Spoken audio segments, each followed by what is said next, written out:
welcome from wherever you are watching Zodiac television this morning. My name is Sunganan Silia, and we are in Lilongwe at the Bingu International Convention Center, where the World Bank is actually reporting or giving its 20th edition of the Malawi Economic Monitor. This is a report that is given twice a year, and it normally gives an idea of how the economy of the nation is running.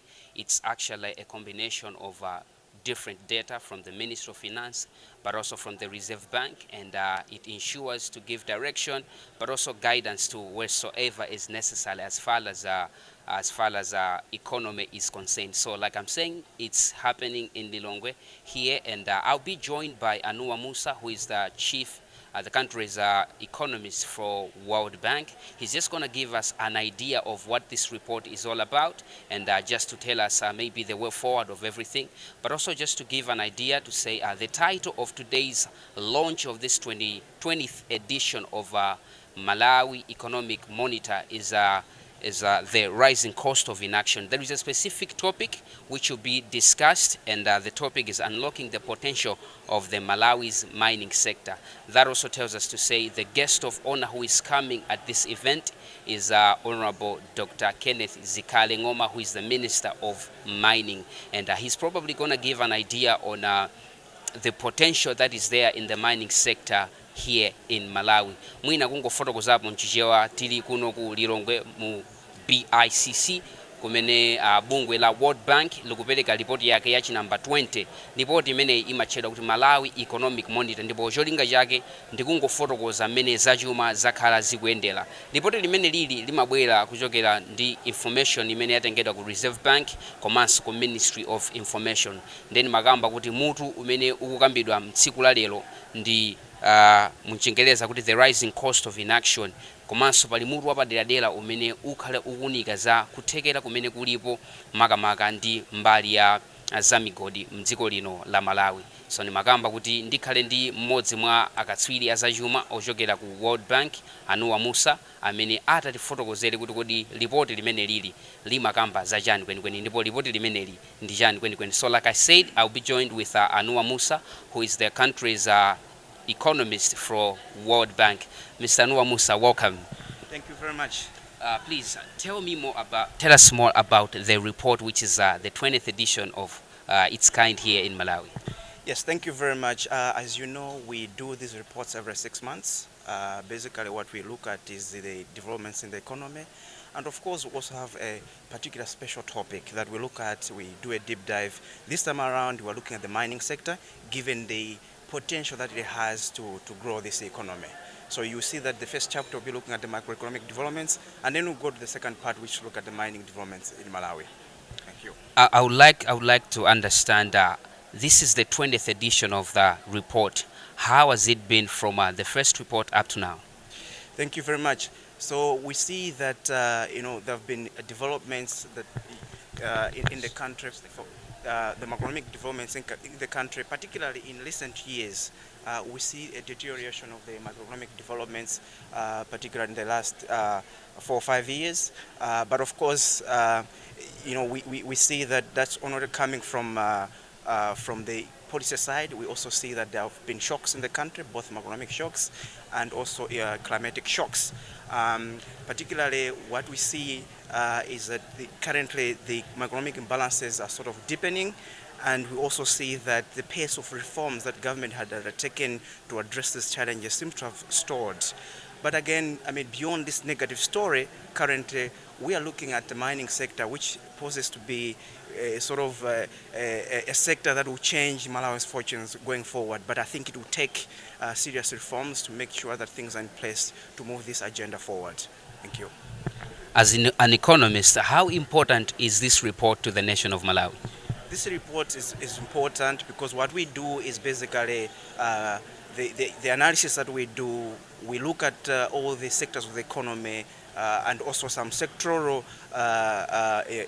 engagements that we do. But the report also does a clear analysis looking at the data. So it's based on facts. And also we do make some policy recommendation. It's not just based on theory. We look at some theoretical developments, but also we look at the facts and make recommendations to the policy makers on how they can address the challenges that the country is facing.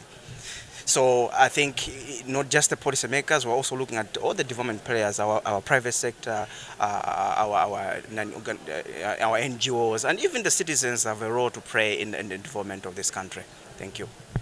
Mwina nchichewa kodi report imene imachedwa kuti Malawi Economic Monitor ndi chani kwenikweni?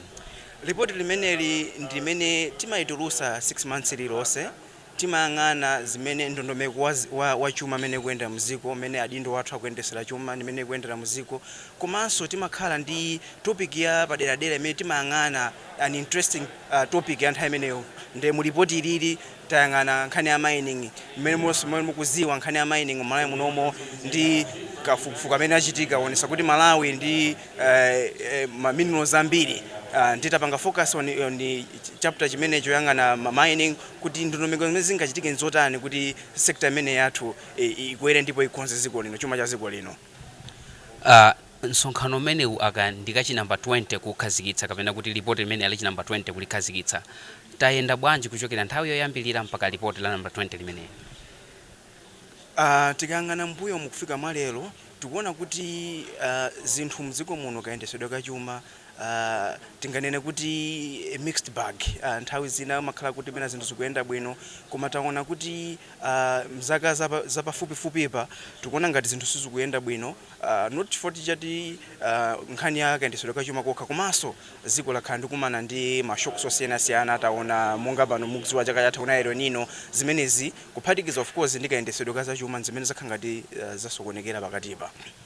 Mwina funso langa lomaliza, kufunikira kwa report imene ku dziko la Malawi ndikotani? Report limene ndofunika kwambiri chifukwa chonena kuti ifeyo mumaziwa organization ya World Bank ntchito yathu timagwira ndi adindo kuthandizira poapasa nthawi zina kadaulo kuti zinthu zingayendesedwe bwanji. Timachita izi poyang'ana data, so sitimangoyankhula apo kuti zongoyankhula, koma timakhala kuti mu data yathu imene tikupanga ngofukufuku wathu zikutionesa zotani, ndi timaperekaso ma recommendations kwa adindo kuti mwina kuti mukhonze zinthu zisolokera apa ndi apa mutakotere. Komanso china sinkhani yongoyang'ana adindo okha, komanso pali anthu kuti dziko litukuke se adindo okha. Tikuyang'ananso anthu ma citizens, tikuyang'ananso anthu mabungwe ezimira paokha kuti angachitepo mbali yanji pothandiza. So timapereka ukadaulo kwa anthu amene zikuyendera zinthu kuti athandizepo mukuyankhula ma debate amene azichitika kuti athandize adindo kuthandiza kuti zinthu akonze. Ndathokoza kwambiri. That was Mr. Anua Musa, who is the country's economist from World Bank. Well, you heard it for yourself how important this report is. I now hand you over to the director of ceremony, Mr. Henry Chimbali. Thank you. The private sector, civil society, academia, and the media, our panel discussion moderators and panelists, colleagues from the World Bank, including the authors and co-authors of this Malawi Economic Monitor, distinguished ladies and gentlemen, including those watching us on ZodiakTv, Facebook page, and YouTube. On behalf of the World Bank in Malawi, I wish to welcome you all to the presentation of the 20th edition of the Malawi Economic Monitor. The title is The Cost of Inaction, with a special topic, the potential of Malawi's mining sector. Most of you are aware that the World Bank in Malawi issues these reports every 6 months. It looks at the macroeconomic outlook, and usually with a special topic. And in this 20th edition, there's an interesting special topic, which is mining. That's why we have a mix of participants here, those concerned with the macroeconomics, and again, those specialized in mining or minerals. Both of the two presentations today are well packaged for you audience to understand better and have some takeaway messages. We sincerely appreciate your acceptance to engage with us in most of these topical issues affecting our country. A reminder to all of you that this event is live on Zodiac TV, and we welcome feedback, even those that have joined us live and are online. You can post your feedback on Zodiac TV Facebook page, and we shall take time to read your comments and provide feedback where necessary.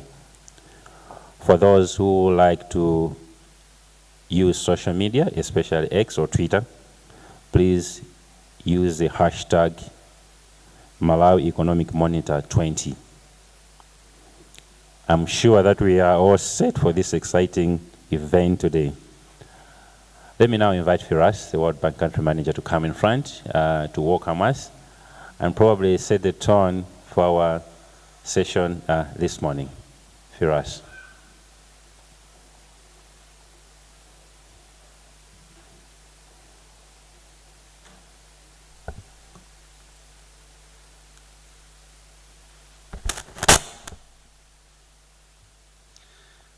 Our guest of honor, Minister of Mining, Honorable Kenneth Zikali Ngoma, Minister of Tourism, Vera Kamtukule, Principal Secretary of the Ministry of Mining, Joseph Kandawire, esteemed government officials, distinguished ambassadors and members of the development community, ladies and gentlemen, Mwazuka Bwanji, good tidings and warm greetings to everyone.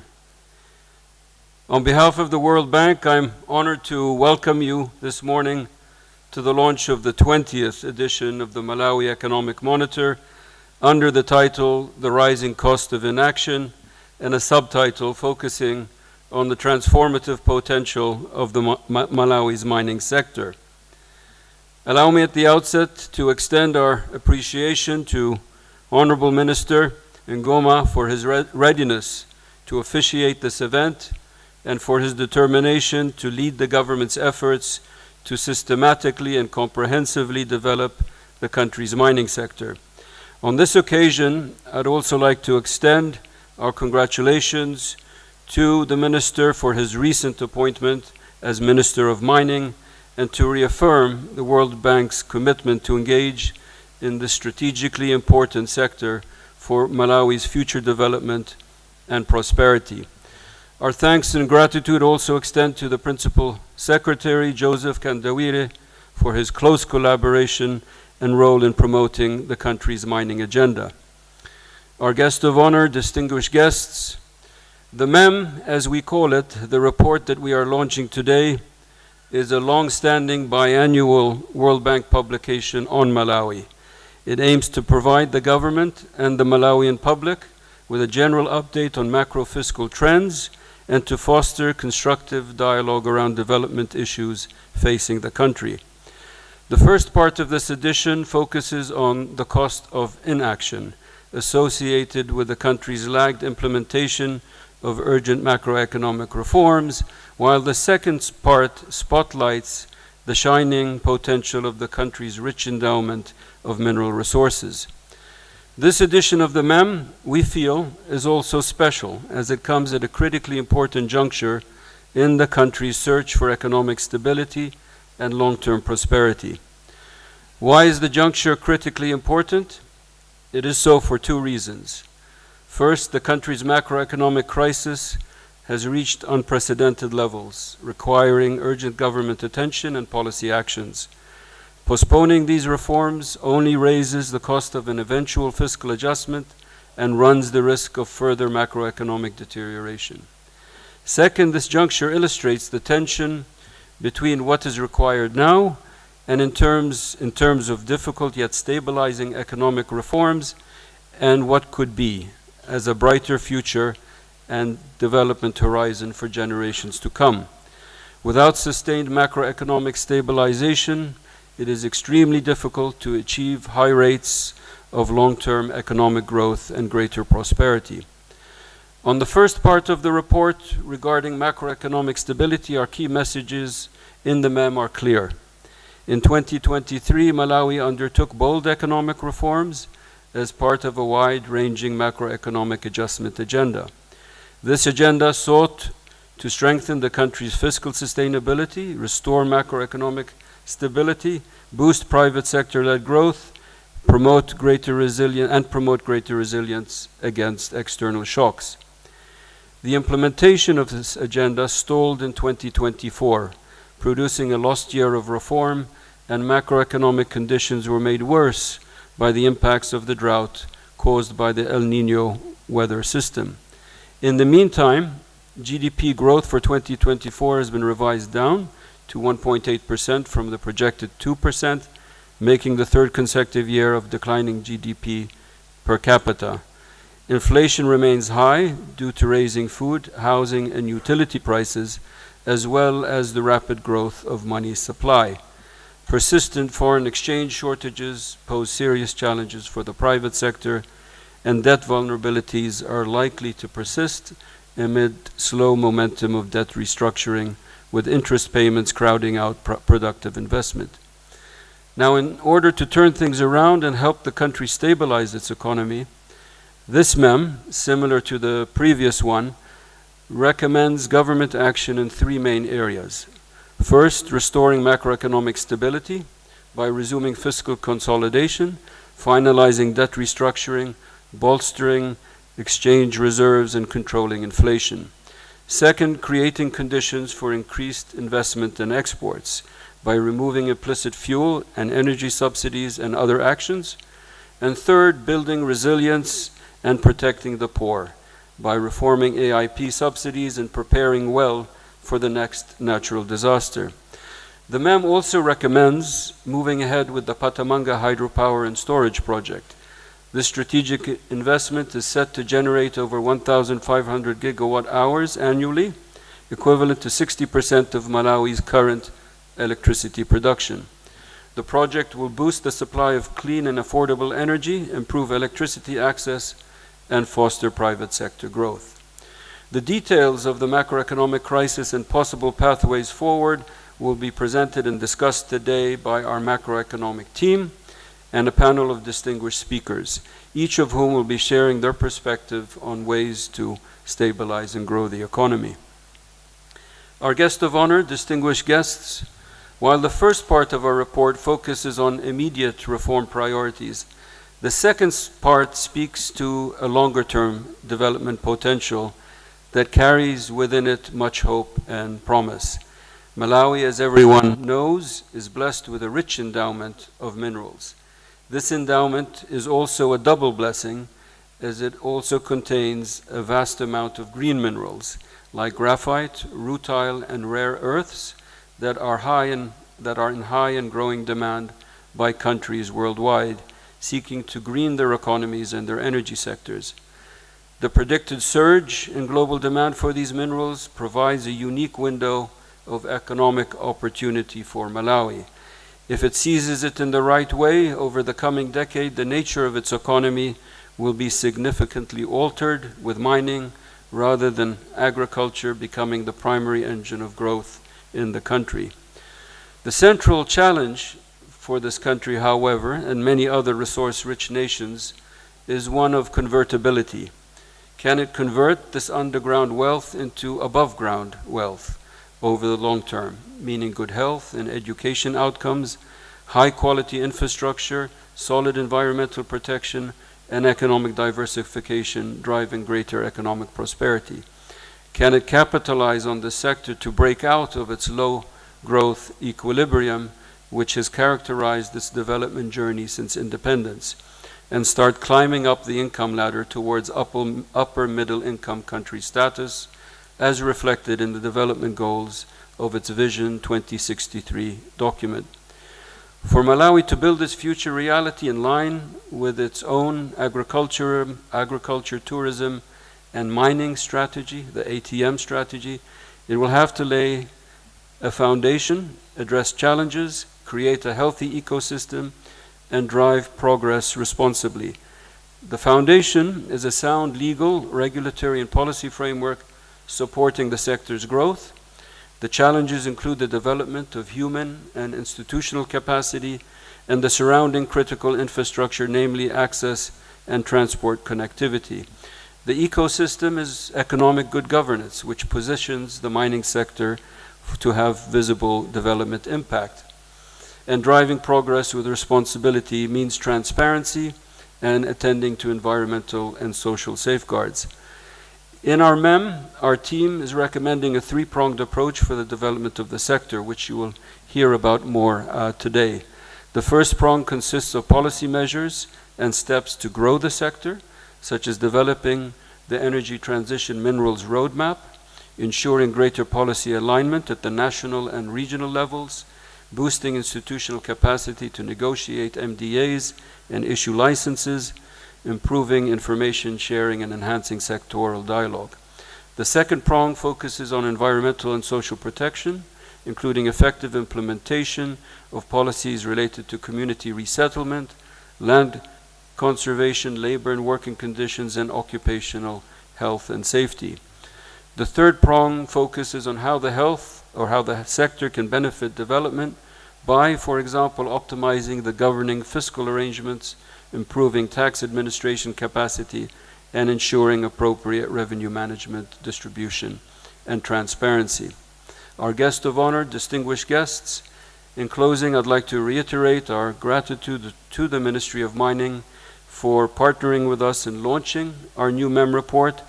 I'd also like to give a special shout out to a talented Malawian artist, Elson Kambalu, whose artwork adorns the cover of our MEM report.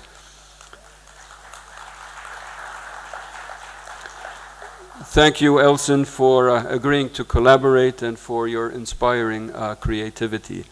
I hope everyone enjoys the presentations and discussions today and finds this 20th edition of our MEM useful and informative. I thank you once again. Zikomo Kwambiri.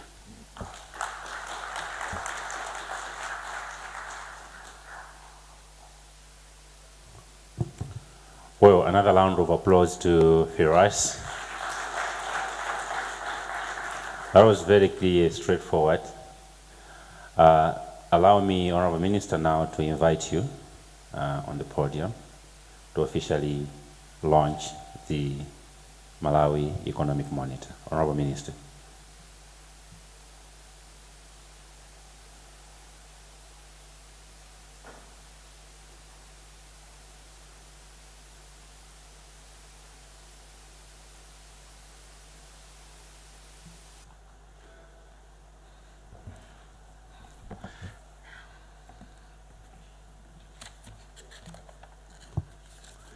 Good morning, everybody.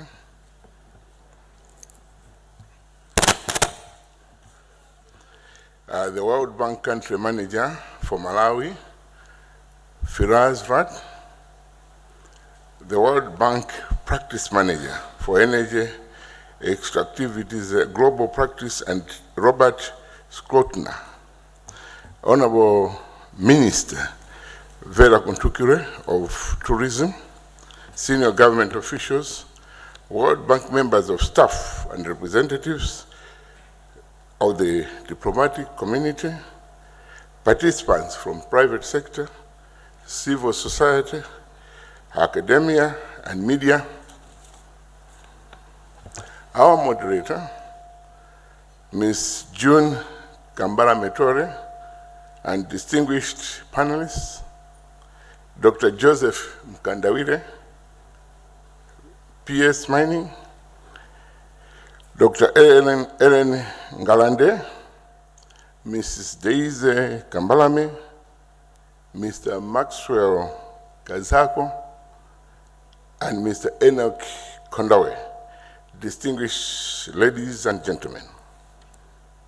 It is my great pleasure to preside over this launch of the 20th edition of Malawi Economic Monitor, titled The Cost of Inaction, with a special topic which relates very much to my ministry, unlocking Malawi's mining potential amid the global energy transition. At the outset, I wish to extend my gratitude to the World Bank team for their insightful analysis and collaboration with the Ministry of Mining, the Ministry of Finance and Economic Affairs, the Reserve Bank of Malawi, and other partners. The World Bank's steadfast support to the Malawi government continues to play a critical role of advancing Malawi's Agenda 2063 and our vision of transforming the economy to achieve middle-income status. Distinguished ladies and gentlemen, the addition of the MEM comes at a critical juncture for Malawi. Our government is navigating significant macroeconomic and climate shocks. At the same time, we stand at the cusp of opportunity as the world transitions towards a clear energy system. The global shift is driving a surge in demanding for energy transition, minerals, resources that Malawi is abundantly blessed with. With substantial deposits of graphite, rare earth elements, titanium, and uranium available in Malawi, our mining sector holds macroeconomic stability that lay the foundation for sustainable long-run growth. Without stability, we cannot hope to grow the economy or alleviate the persistent poverty that continues to afflict our economy. The MEM also provides valuable recommendations to address these economic challenges, and we are committed to taking decisive decisions. Distinguished ladies and gentlemen, allow me to focus on the special topic of this edition, the potential of Malawi's mining sector. I commend the team for their effort in highlighting the critical linkages between the economy and mining, which cannot be overstated. Mining is an integral part of government's ATM strategy, which was launched by His Excellency Dr. Lazarus McCarthy Chakwera, and holds a significant potential to address microeconomic challenges by driving economic growth, creating employment opportunities, and generating substantial government revenues through taxation and export. As the MEM rightly points out, our mining sector faces considerable challenges, including inadequate infrastructure,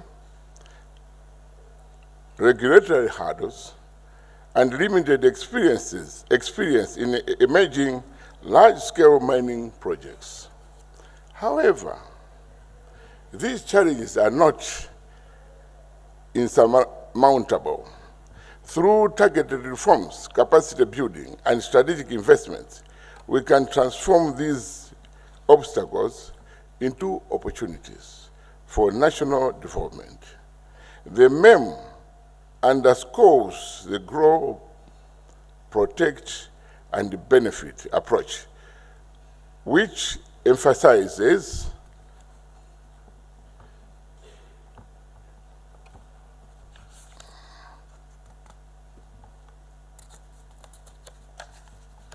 one, creating an enabling business environment; two, implementing robust environment safeguards; and three, ensuring equitable distribution of mining revenues. The framework aligns with the government's broader objectives for sustainable economic transformation. Distinguished ladies and gentlemen, the government of Malawi is fully committed to unlocking the transformative potential of the mining sector.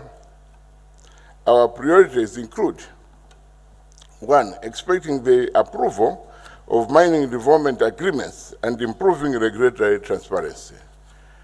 2, investing in energy and transformation infrastructure critical for mining operations. And thirdly, promoting skills and development and encouraging local participation in mining-related activities. Achieving these goals will require collective efforts. I call on the private sector, development partners, and local communities to join hands with the government in ensuring that benefits of mining are shared widely and sustainably across the levels of the society. Distinguished ladies and gentlemen, in closing, as this meme outlines, the mining sector can anchor investment that not only generate high-value jobs and export revenues, but also catalyze economic diversifications. To summarize, Malawi has a unique opportunity to position itself as a key player in the global economy.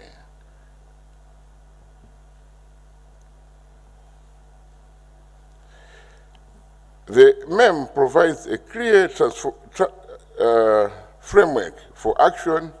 With your continued engagement, we can ensure that our mining sector becomes a driver of inclusive and sustainable economic transformation.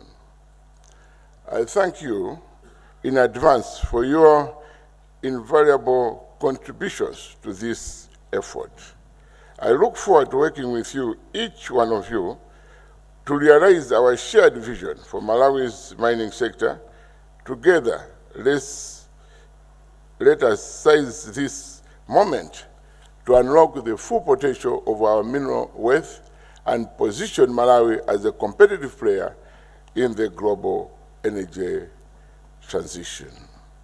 Thank you for your attention, and I wish you fruitful discussions, and let us draw some concrete actions moving forward.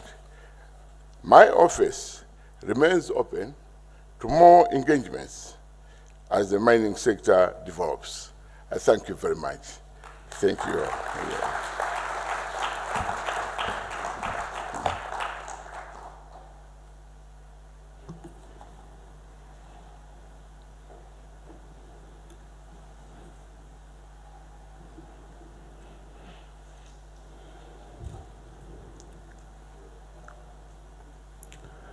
Well, thank you so much, Honorable Minister, for those remarks, but also giving us a glimpse and an open door policy for more engagement and discussion as the industry develops. Distinguished participants, now we get into the second part of our launch this morning, and that is on the presentations. So our presentations are going to be in two parts. One is on the macroeconomic situation, and that is going to be followed by the special topic. So let me invite in front our senior country economist, Jacob Engel. He's the one going to take us on the first part, and immediately to be followed by presentation by Martin Lokang, the senior mining specialist in the World Bank. So let me invite Jacob first, and then back to Martin. Jacob, your time.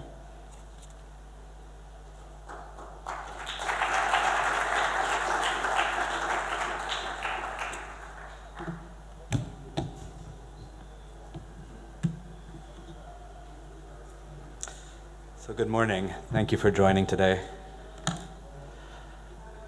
Honorable Minister of Mining, Dr. Kenneth Zikali Ngoma, Minister of Tourism, Honorable Vera Kamtukule, Secretary of Mining, Dr. Joseph Makandawire, esteemed panelists, in the interest of time, let me align myself with the protocols previously observed. So I present this 20th edition of the Malawi Economic Monitor on behalf of a very large team led by myself, Anwar Musa, Ephraim Chilima, and many colleagues, but we rely on the support of many institutions, many individuals in government, in the private sector, in civil society, who tell their stories, who provide information, who provide us with data that allow us to, in a sense, take the pulse of the Malawian economy every 6 months and to provide a data-driven overview of what is going on and what the outlook for the economy is. Now, as Firas mentioned at the outset, this 20th edition comes at a really critical juncture for the country. We have both a deepening economic crisis that's impacting so many Malawians, as well as really significant potential for growth and development on the horizon if the macroeconomy can be stabilized. And all of that is taking place in an election year with high stakes that is increasingly consuming the attention of politicians, of policymakers, of the wider public. And so what happens over the coming weeks and months will be critical for years to come. So let me begin with some of the key messages of the report that were already alluded to by Firas. The first is that Malawi's economic crisis continues to deepen, and that is primarily because some macroeconomic imbalances are not being addressed and reforms are advancing too slowly. So what do we mean by imbalances? I think, put it very simply, the country imports far more than it exports and it spends far more than it takes in. And this cost of inaction is mounting. These kind of imbalances become unsustainable over time, and at some point the adjustment needs to come, and the more it's delayed, the more costly it is.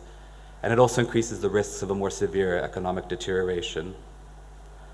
So that, in a sense, is the bad news. I think the good news that we focus on quite a bit as well in the MEM, and that my colleague Martin will go into a little bit more detail on, is that these challenges on the macroeconomy actually hinder the country from taking advantage of very significant medium-term growth potential. We look at the pipeline for planned investment projects in the country, and it's absolutely unprecedented in the country's history. This is several years away, but if that potential can be seized, it could fundamentally transform the country. But the prerequisite for that is macroeconomic stabilization and a more favorable investment climate. Now, the third message we have in the report is that the coming weeks, including the coming budget, will be critical to move forward with overdue reforms and to begin rebalancing the economy. And as we look historically, this will require avoiding mistakes of past election years. So I'm only going to cover a few of the key findings in the MEM, but on your way out you can grab a copy and look at some of the other issues. On the one hand, we have a special topic on unlocking the potential of Malawi's mining sector, but we also focus on a lot of other issues, on how global developments, and there's a lot of geopolitics going on right now, is impacting Malawi. We delve deep on the mid-year budget, how the country's fiscus is performing. We look at the implications of the many implicit quasi-fiscal subsidies across sectors, fuel, fertilizer, energy. We provide a very detailed economic analysis of the planned Mpatamanga hydro project, look at the performance and some of the vulnerabilities of the financial sector, and many other things. So to begin with the current situation and really the analytical underpinnings for the key messages I mentioned at the outset. So in looking at the country's economic performance over the past year, there are two key images I think that really summarize how we got to where we are. On the one hand, the fuel queues that persist and keep recurring. On the other hand, the impact of the drought in the early months of 2024. And so as a result of that, for the third year in a row, we've seen negative per capita growth with 1.8% of GDP, or with population growth at 2.6%, almost negative 1% of per capita GDP growth. Now, GDP growth isn't everything, but it is essential for increased and widespread improvements in standards of living of the population, for poverty reduction, and for an improvement of the overall well-being of the economy. But what is underlying this? What are the causes for this outcome? We focus really on an interlinked set of crises, on the fiscal side, on the debt side, on the balance of payment and external side, and the monetary. And these really relate to the two imbalances I mentioned at the outset. On the fiscal side, continued overspending has fueled an accumulation of debt, and the high interest payments then further constrain what is available for investment. Now, the investment that does come forward is often invested inefficiently, and that contributes to lower levels of growth, which then depress revenues. Now, on the other hand, we have high import financing needs and too few exports, and that contributes to debt. But also it means that these depleted forex reserves make it impossible to actually import the things that are needed, like machinery, like pharmaceuticals, that would help the economy grow, and that further diminishes the health of the economy. Now, in late 2023, the government embarked on a very ambitious macroeconomic reform program, supported by an ECF, supported by budget support, but fundamentally it was intended to address these two imbalances, on the fiscal side and on the external side. And really it was about bringing about 4 key transitions in the economy, if I can summarize. One is to move from government-led consumption to really being driven by private sector investment, moving from overburdening debt, from debt distress to fiscal consolidation and debt relief, from import dependence to export competitiveness, and finally, from addressing this vulnerability to shocks to increased resilience, supporting a structural transformation of the economy from smallholder rain-fed agriculture to commercial agriculture, and also from agriculture to services and industry. And these 4 transitions really would create the foundations for a sustainable development trajectory. So to begin with the first of these imbalances and see where we have moved in the last year, we see in the blue line the actual deficit, and the yellow line the deficit that was approved by Parliament at the beginning of the fiscal year. And we see that year after year, in this government, in the previous government, budget outturns frequently exceed what was planned at the beginning of the year in terms of the deficit. And that also happened in 2024. Lower than expected revenue collection and expenditure slippages contributed to a deficit in excess of 10%. In the first half of fiscal year 24-25 of the current fiscal year, we again see very optimistic revenue targets not being met, while spending has not been contained, especially on the wage bill. And I think we have to be realistic here. The Ministry of Finance, the Treasury only has quite limited space. If you look at the figure on the left, we see that rigid expenditures, essentially expenditures that are already pre-programmed at the beginning of the fiscal year, for interest payments, for the wage bill, for pensions and gratuities, subventions to statutory corporations, make up almost 100%, in many cases more than 90% of total domestic revenue. Now, revenue is larger than that. You also have grants and other sources of revenue, non-tax revenue coming in. But overall, what we call fiscal space is very constrained, really what the government has available to spend. At the same time, there is a lot of scope for saving. We often see poorly designed investment projects, high levels of implicit and explicit subsidies, and other expenses that are just not priorities that benefit the rich more than the poor, or are otherwise not contributing to growth. And so these sustained deficits over many governments have now led to almost 100% of GDP in debt. We see initially a large accumulation of external debt, the yellow bars, and in recent years a more significant growth from the domestic side. And this rising debt has been supported primarily, especially the growth of domestic debt, by high interest treasury notes. This is the yellow part of the rising debt stock. Now, what does this actually mean in terms of the real economy? It means the financial sector, and we have panelists from Standard Bank speaking later, means that almost 80% of all bank credit now goes to government or to government-related entities. On the one hand, that's good for the financial sector. They're making record profits, but it also means they can't meet their core function, which means to allocate capital to projects from companies, from firms that can drive growth.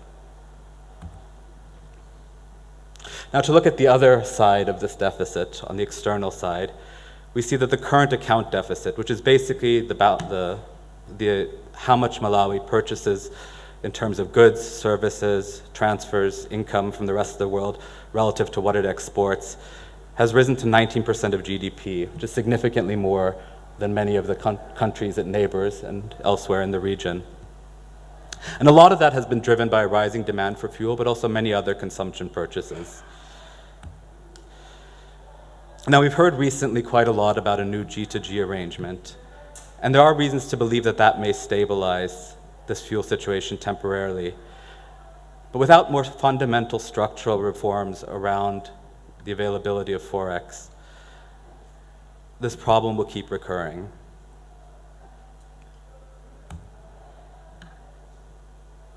And we see this issue manifesting across different parts of the foreign exchange market. In the figure over there, we see inflows of remittances above the line and outflows of remittances. And we see that recently, for the first time, Malawi has become a net exporter of remittances. And a lot of that is really driven by the growing spread between the official and the black market, the parallel exchange rate. Many of these transfers that used to come through the official system now happen through other off the books, black market, or somehow otherwise not linked to the financial system intermediaries.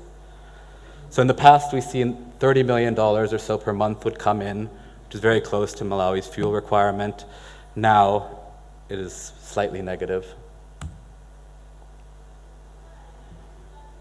And the sustained deficits contribute to the rise in inflation. Though there have been some reduction recently, and it's debated how much these deficits contribute exactly, we see that the rate of inflation, the consumer price index, has been rising in parallel with the growth of the money supply. Other factors have been the rise in food prices, the rise in utility prices, but these increased and constant fiscal deficits and the need to support those has led to the creation of more money, and that helps fuel inflation. Now, to counter these inflationary pressures coming from the fiscal side, we see a tightening of monetary policy, especially in the last 2 years. And to some extent, that has successfully pushed against a very expansionary fiscal policy in terms of containing inflation. But it also results in an increase in the cost of credit for firms, which then depresses private sector growth, and borrowing costs for government, which then contributes to debt. Now, I think a key question that I think will be more of interest to many here is, what does that actually mean for the average Malawian family? We see in recent years that food insecurity remains acute following weak harvests over the last 3 years. We've had a series of cyclones, we've had shocks, we've had difficulties in the distribution of inputs. And so 28% of families are expected to face crisis-level food insecurity this lean season. Now, looking out over the next year, we see that limited input availability, as well as a dry spell in December, may again negatively impact the agricultural season, which would worsen the outlook for households for the coming year. I think as of January, only 40% of fertilizer had been distributed. As a result, we see crop production hitting its lowest level in 5 years in 2024, and the outlook for this year likely better, but still not at the levels of past peak years. So I think over the past few slides, we focused on quite sobering economic trends that have worsened over the past years. And we've tried to capture the slow pace of reform that's become increasingly costly for the country. But there's also another, more positive dimension of this analysis.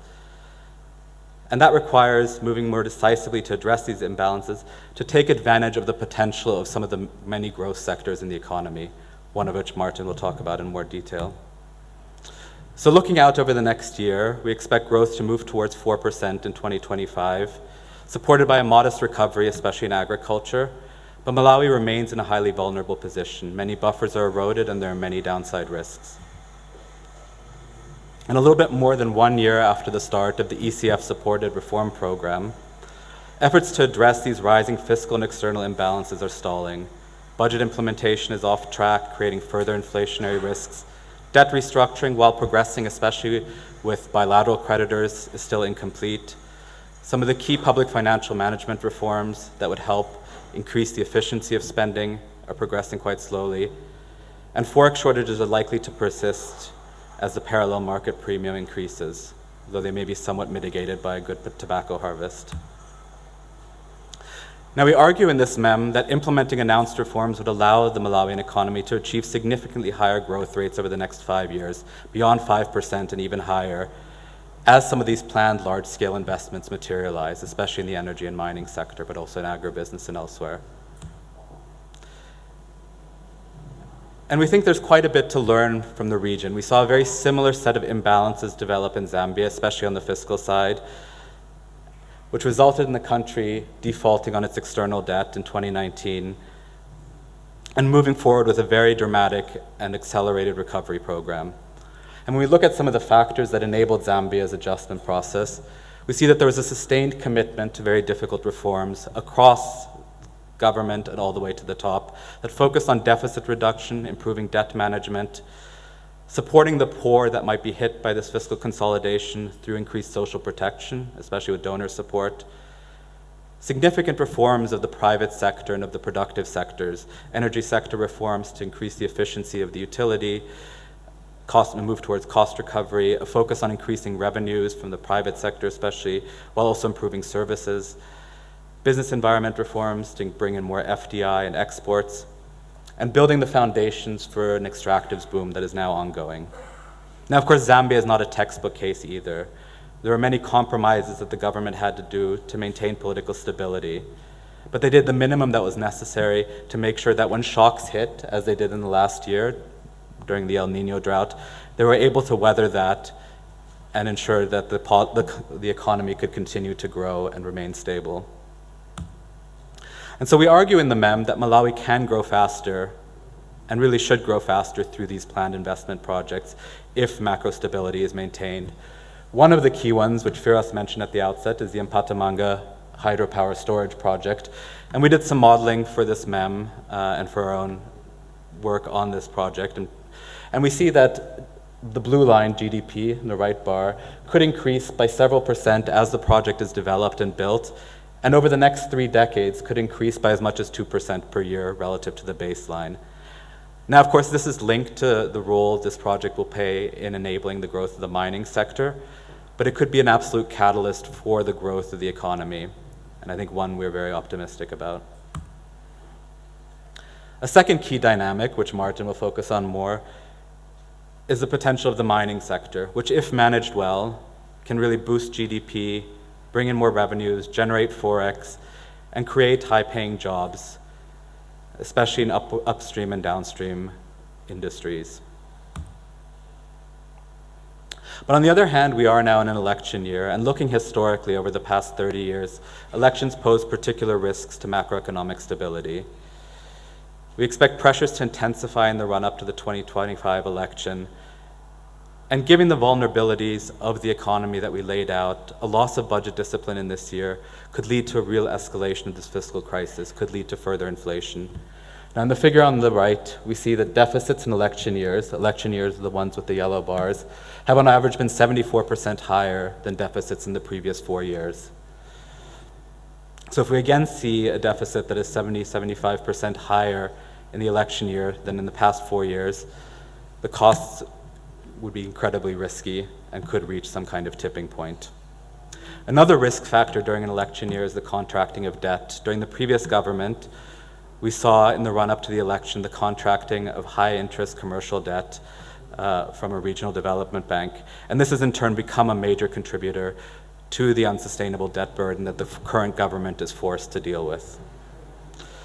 So in turn, this really raises the importance of sticking to current spending targets and using realistic revenue projections, both in the last quarter of the current fiscal year, when generally we see the largest slippages, as well as in the design and development and approval of next year's fiscal budget. On the other hand, ensuring that any new borrowing is prudent and in line with existing laws, the PFM Act, the PPDA Act, as well as other commitments, for example, under the ECF. So what are the priority policy reforms we focus on to help enable that rebalancing, that transition? We have 3 main pillars around which we focus. One is restoring macroeconomic stability. The second is around increasing production and exports. Third is building resilience and protecting the poor. And in a sense, these 3 are interlinked. They make up 3 legs of a stool that are all important to focus on and together can help balance the economy and ensure that some of the difficult reforms don't hit the poor, while at the same time supporting the growth of the private sector. So to go into a little bit more detail, we have quite similar reforms to past editions. I think that's because the underlying fundamentals haven't changed.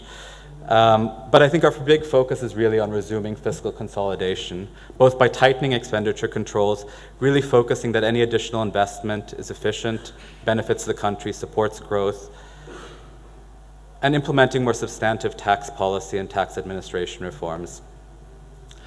A second measure, and this is one where Malawi is not entirely in the driver's seat, is really to finalize debt restructuring, to get Malawi out of the difficulties that a country under restructuring faces when it can't borrow and when its access to markets is greatly restricted, both through securing debt relief from commercial creditors, but also by containing domestic borrowing at the same time. The third is to do what is possible to bolster foreign exchange reserves. This means moving forward with the announced reforms of late 2023 to increase the flexibility of the exchange rate, but also to reduce sales by the Reserve Bank of Forex to the market. And the fourth is controlling inflation, especially through the reduction of money supply growth. Some inflation is inevitable in a context where food supply is constrained, but where possible, money growth should be limited. The second is the private sector pillar, which is really around creating the conditions for increased investment in exports. We focus quite a bit in this edition on many of the implicit fuel energy subsidies that generally benefit the better off and that also greatly limit the supply, especially of fuel.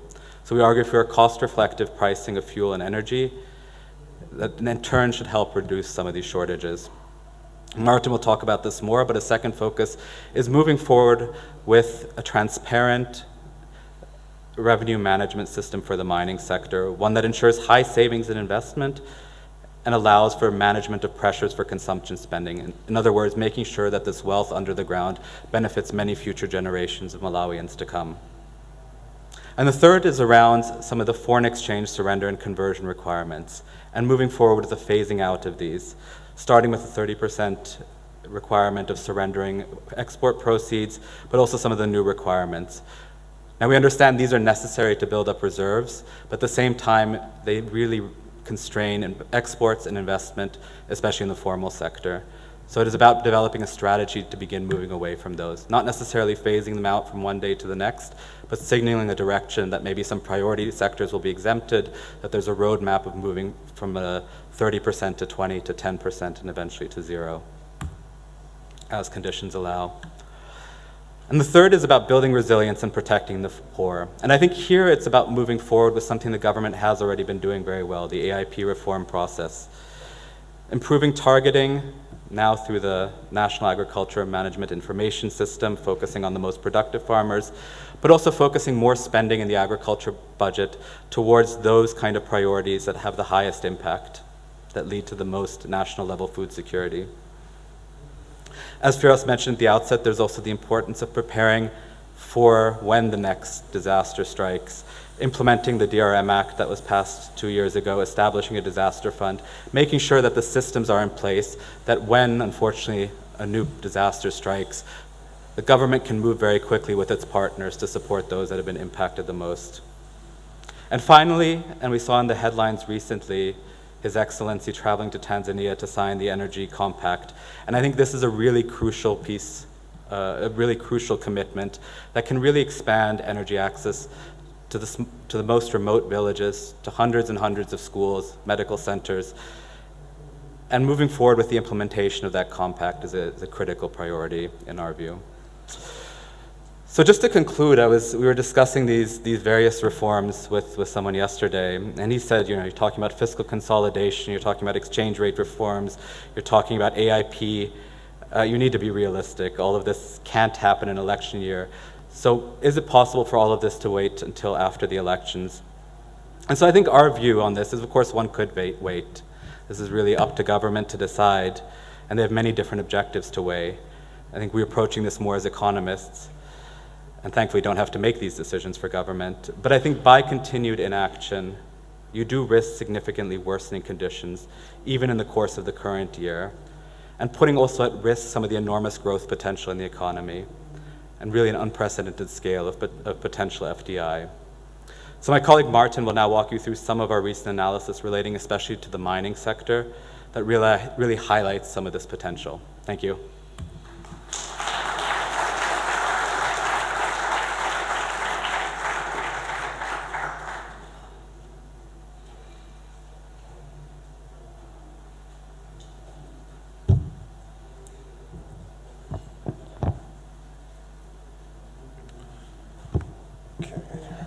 Good morning, everyone. Hopefully you can hear me okay.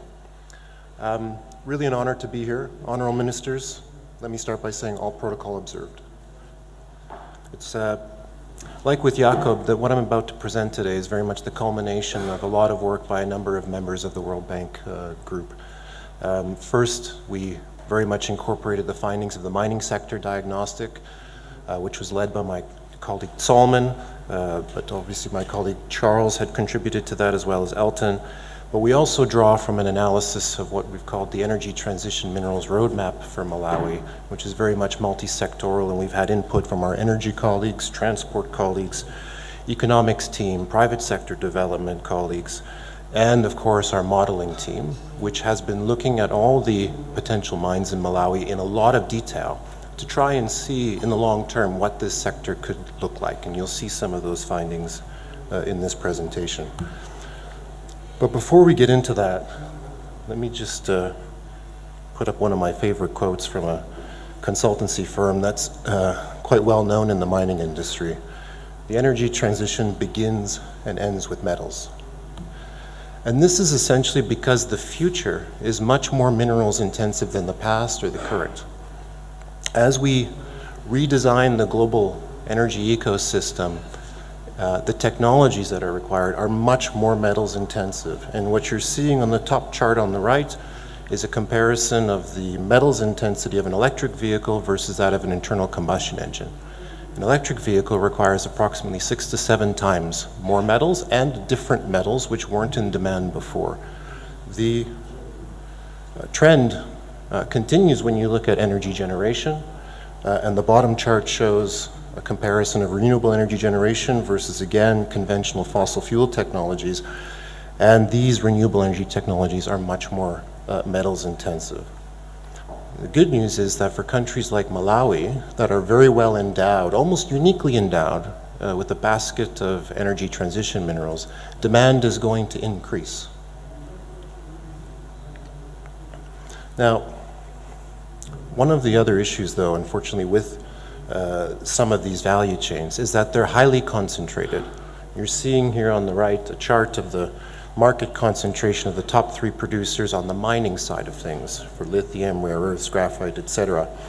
And this poses some risks in terms of the resiliency of the global supply chains, the resiliency of the future global energy ecosystem. The concentration gets worse as you move downstream into processing, with market power residing in very few countries' hands.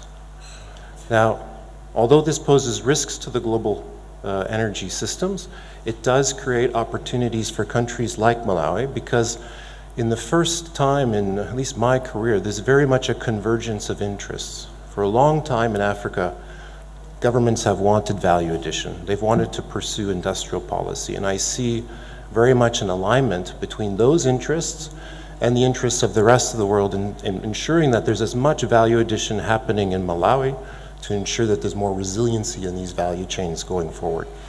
And so in a way, Malawi can contribute to 2 global public goods. One, by debottlenecking these supply chains by producing more minerals, which are scarce and pose a risk to insufficient minerals for the technologies required to mitigate climate change.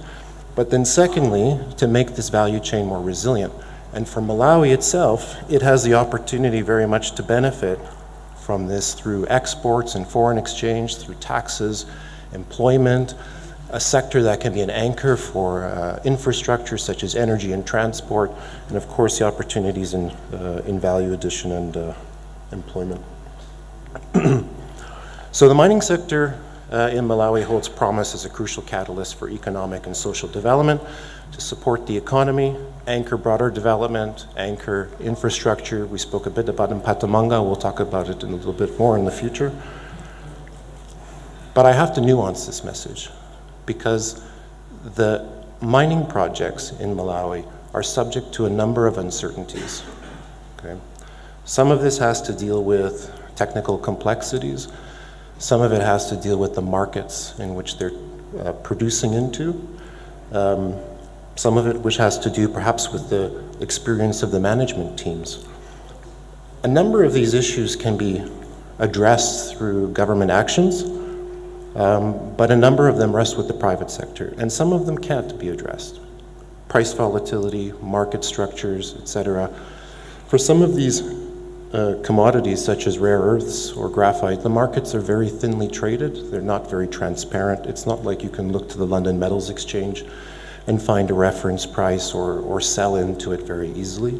Most of it is sold on long-term contract. In the case of rare earths, where China controls over 90%, and its industry of rare earths production is subject to production quotas and export quotas, there's a real risk that if a mine in Malawi came online and the global geopolitics change, that China could flood the market. And the investment, the off-takers, etc., those returns or investments would be at risk. And so this is part of the challenge that your companies are trying to navigate here in Malawi. In terms of government and what it must do, really it has to support the growth of a responsible and sustainable mining sector. We've identified key areas along the 3 pillars: grow, protect, and benefit. We'll come to it a bit later, but we've prioritized some immediate actions, and then, of course, have some recommendations on focusing long-term, high-impact actions. I think before we get into that, let's get into a little bit of the portfolio of projects that are here in Malawi. In the table there, you're seeing sort of the 7, let's say, most likely projects that could go ahead. And the color coding denotes the price volatility risk, essentially the risk of the minerals that they're producing. Kayelekera, the uranium price, has been highly volatile, let's say, over the last 15 years. However, it's very likely to go ahead. We know it's going to go ahead. First production will happen this year and it'll ramp up into 2026, but I just wanted to highlight on this slide the production risk, or the price risk. Makanjira, Kasia have the least price volatility risk.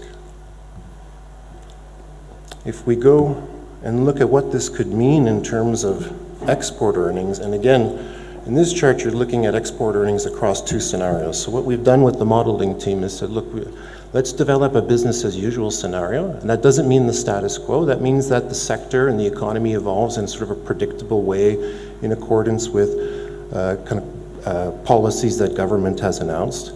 And then let's look at it in an unconstrained way, where there's a certain set of levers that are pulled that help to de-risk projects, improve the investment climate, etc. And you can see the change in colors between the left chart and the right chart, going from a portfolio with maybe 1 project at moderate uncertainty, with most of it in high to severe uncertainty, to a portfolio that's really in low and moderate uncertainty. But for a moment there, look at that export growth. It's considerable, over $2 billion in the next, let's say, 5 to 10 years.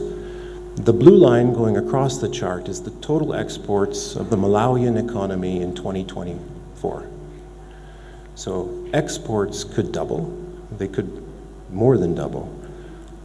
And I think perhaps the significance of that doesn't come across in a chart in a PowerPoint, but I think try and imagine what the future would look like with double the exports, double the foreign exchange.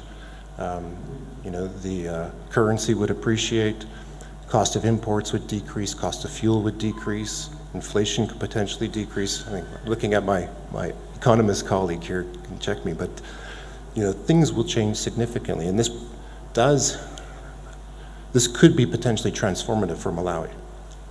However, you have to look at the risk involved with these projects, and I think expectations should be kept in check.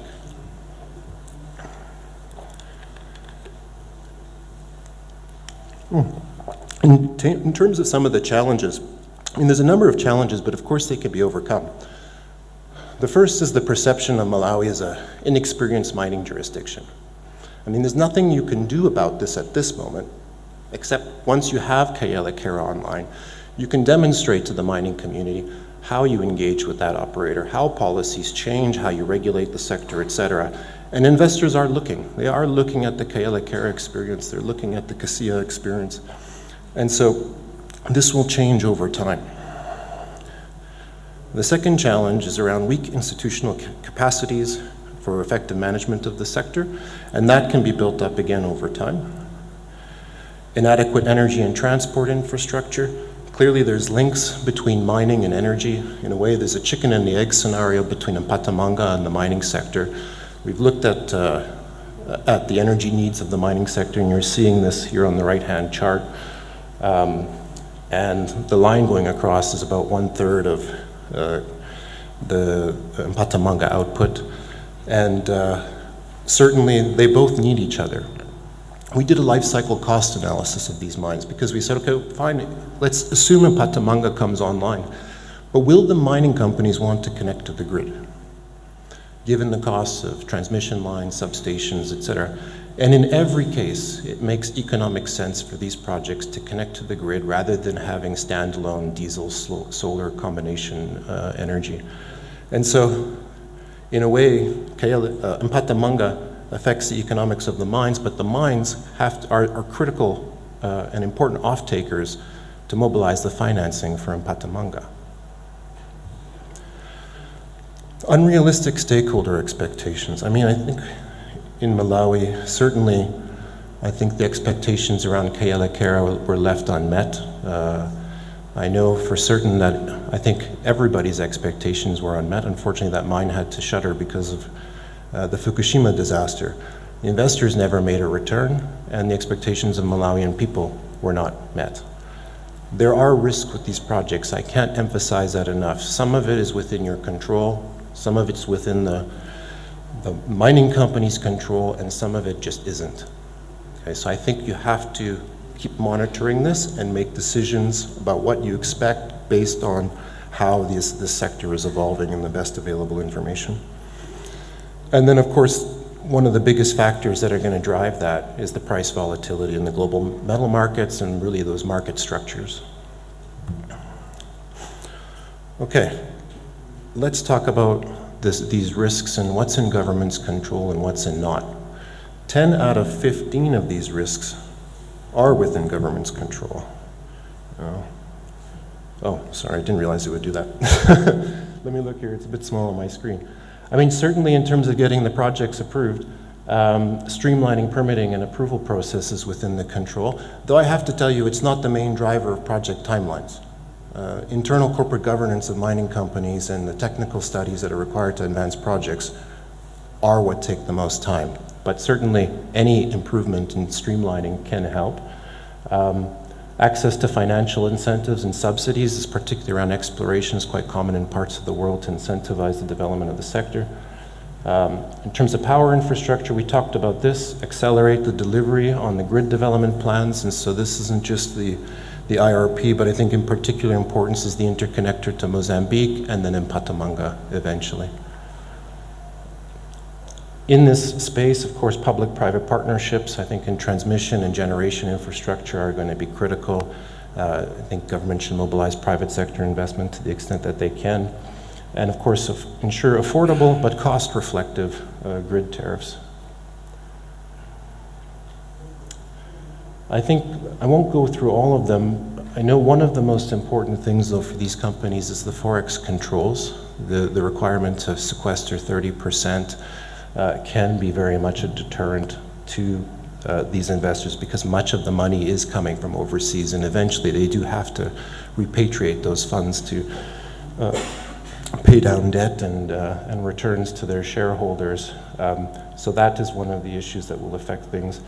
Certainly, strengthening institutional capacity, implementation policies, and streamlining the regulatory requirements, I think, are quite important. But what's not in control, really, is how companies progress through their different stages of feasibility, the willingness of the market to finance those incremental stages of feasibility and technical work, the technical capabilities of the management teams and whether they've built mines before or have to find another partner. All of these things take time, and they're not in government's control. In terms of our priorities, there's many more in the report, but I've tried to limit it here just in the interest of time. First pillar, grow the mining sector. Obviously, you can't benefit from it if you can't grow it. And we need to enable here exploration and mine development. And we're saying reduce the lead times for mineral discovery to production. We know it's taken a long time to negotiate MDAs with government. We recommend that these negotiations are done with transaction advisory support. Although 3 MDAs have been signed, I think the requirement for state equity that's uncapped is going to mean that more MDAs will have to be negotiated as that optimal state percentage gets kind of identified. And then, of course, address the infrastructure gaps, and in particular, energy. Energy is going to be one of the big factors affecting whether or not this sector goes ahead. It is a high energy intensive sector. The commodities that you have in Malawi aren't as high energy, let's say, as in the copper belt, but still they do require a lot of energy. And I think some of the low-hanging fruit here that's not going to have an immediate yield but is low cost is really about geodata. There's a lot of geological data that's sitting in the Geological Service Department, but it's not made available online publicly, so that would be useful. But equally, I think applying artificial intelligence, that geodata to identify high areas of interest could be something that would accelerate the sector. In terms of the medium-term actions, we're looking at updating the 2013 mining policy, and certainly the work of the Energy Transition Minerals Roadmap could help contribute to that policy to have something that's really kind of multi-sectorial, multi-ministerial. And then, of course, alignment of the laws, bylaws, and regulations. So the Minerals Act, obviously, or the Mining Act isn't working in isolation. It connects with Environment Acts, et cetera, and we need to make sure that those are all aligned and that there's not any inconsistencies. The second pillar is around protect, and this is about protecting the environment, protecting society. And capacity building, I think we've repeated it here, in the immediate and in the short to medium term actions. Really, capacity building is going to be ongoing. There's an element that we need to build up before the mines are built, but then as the mines get developed, we will identify areas and gaps in either the regulatory framework or in the capabilities, and then those will have to be addressed. And certainly this will be iterative over the life of your entire mining sector. But capacity building doesn't only need to happen in government, it's equally important in civil society, and particularly with communities. Civil society needs to be well informed, but they also need to be able to grasp the information that's being provided, and certainly communities need to understand the benefits and risks that come with mining sector development. And so sensitization, making them aware of their rights, I think is going to be very important in particularly the immediate term.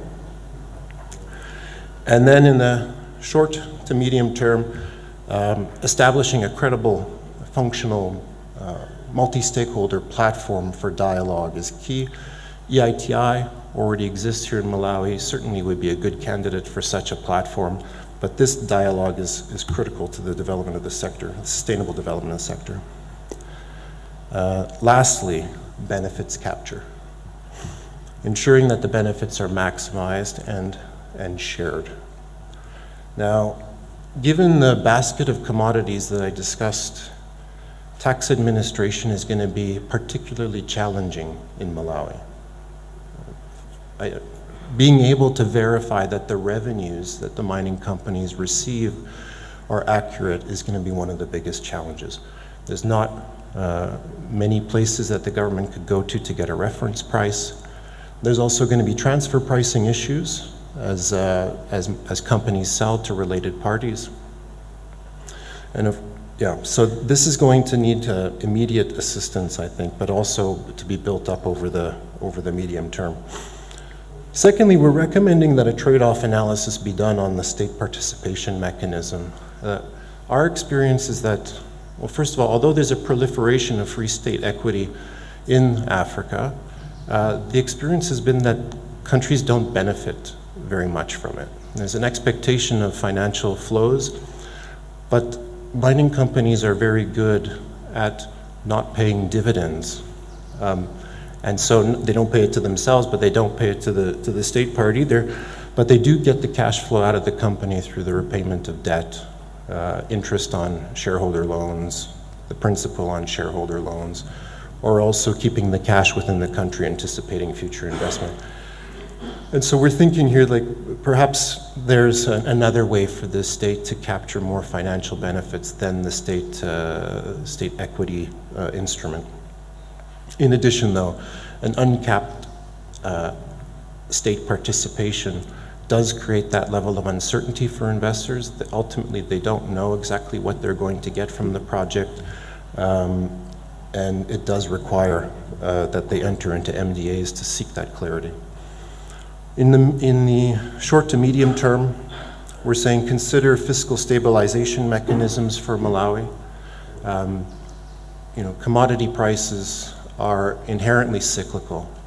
And so as the government prepares a budget, they will have an assumption of the revenues for the next year.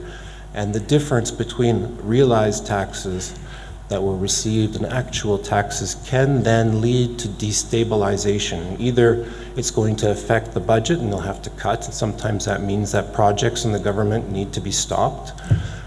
Sometimes it means that that government reacts quickly and tries to increase revenue with a policy change on the mining sector, and we've seen this in many countries. Unfortunately, that doesn't improve the business climate and the investment attractiveness. But a stabilization mechanism, a fund that is just there to buffer the cycles, can help very much you not only deliver on your budget commitments, but also provide the stability for the investment climate. Again, in terms of some benefit, the economic linkages from the sector are one of the other main ways that we feel Malawians can benefit. Both the backward linkages into local content, but also the value addition, and we need to have programs in place to support Malawians from participating there. And then lastly, investing in human capital. I think it takes quite a long time to develop a mine, 10 to 15 years, and it takes about the same time for a new graduate to have enough experience to be able to make decisions in that mine. These are complex industrial facilities.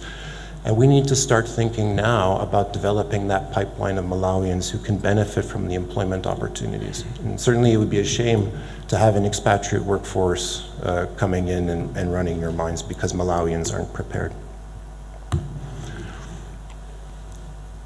So I think in conclusion, just to give you a sense of the overall engagement in the sector, in 2012 to 2018, we had what was called the Malawi Mining Governance and Growth Support Project. This was co-financed between the World Bank and the European Union. And it very much laid the groundwork for this pipeline of mining projects that you're seeing today.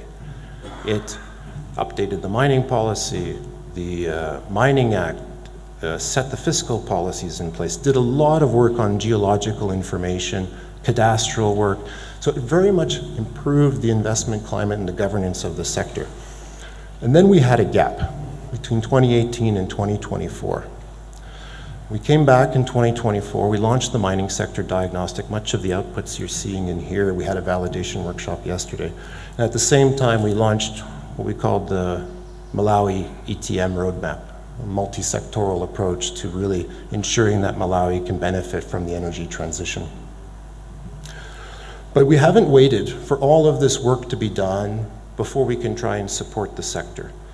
There's a Digital Malawi 2 project that's ongoing, and when we first engaged, we identified with the Ministry of Mining that there was a need to upgrade and modernize the cadastre system.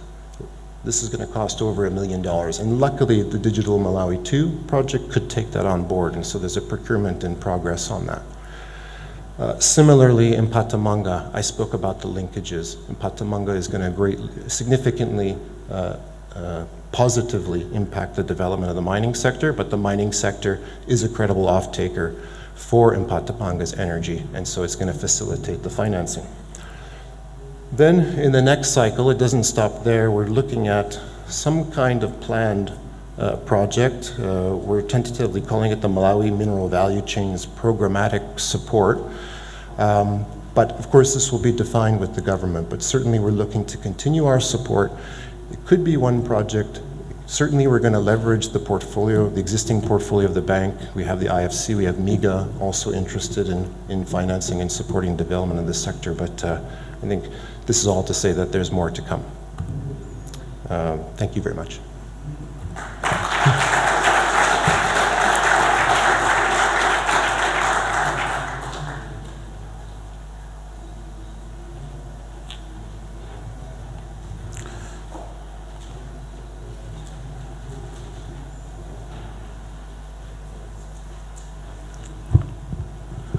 Well, thank you so much, Jacob and Martin, for taking us through the two presentations.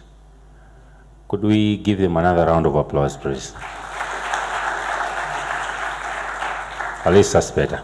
So we'll quickly dive into the panel discussion, and this is going to be moderated by Ms. June Gambalamitori. June is a governance expert. She works for Adam Smith International as an accountability advisor. She also previously worked as a corruption prevention specialist with the Basel Institute of Governance. So let me invite June in front who will take us through the panel discussion. She also introduced her panelists who are going to take over here and dissect a few other things that have been presented in the two presentations this morning. So over to you, June. Let's give her a round of applause, please.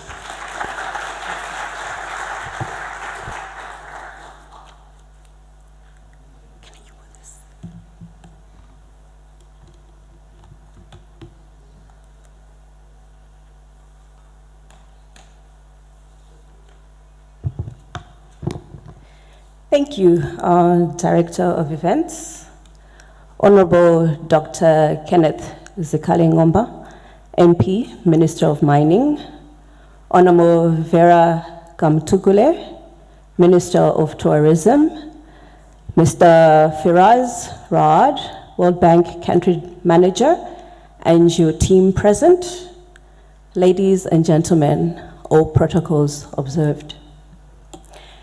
It is a great honor and a pleasure for me to be here to moderate the panel discussions this morning. Our discussions this morning would dive a bit deeper into the critical macroeconomic issues, and we'll also be discussing the Malawi Economic Monitor special topic, which is titled Unlocking the Potential of Malawi's Mining Sector. Without wasting too much of your time, I'd like to invite the panelists to join me to the stage. The first panelist I will be inviting on stage is Dr. Elias Ngalande. Dr. Ngalande is currently practicing as a financial management and governance consultant. He has previously served as Managing Director of FDH Bank, Executive Director of Macroeconomic and Financial Management Institute, Governor of the Reserve Bank, and Secretary to the Treasury. Welcome to the stage, Dr. Ngalande.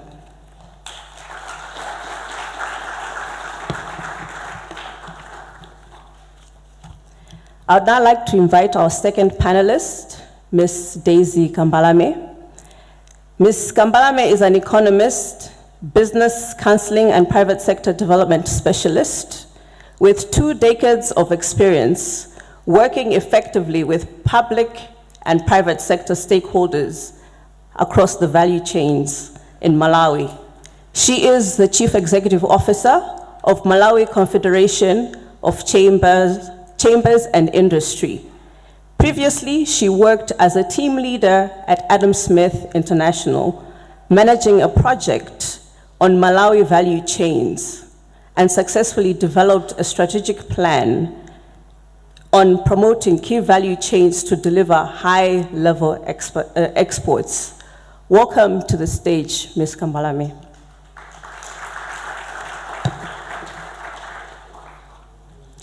Our next panelist this morning is Dr. Joseph Nkandawire. He is the Principal Secretary of Ministry of Mining. Dr. Nkandawire is a civil servant who has served in a number of government institutions, including the Office of the Vice President, Ministry of Trade, and Ministry of Trade. He has spearheaded the establishment of the first ever standalone Ministry of Mining. He has also been instrumental in the establishment of the Mining and Minerals Regulatory Authority and Malawi Mining Company. Welcome to the stage, Dr. Nkandawire. Our fourth panelist this morning is Mr. Maxwell Kazako. He is the country manager and director of Sovereign Services Limited. Prior to his position, he worked as human resource and administration manager and board secretary for MASM Mediclinics. He has also held executive positions for various organizations, such as Banjalan Sogolo, First Capital Bank Malawi, and Savings Bank.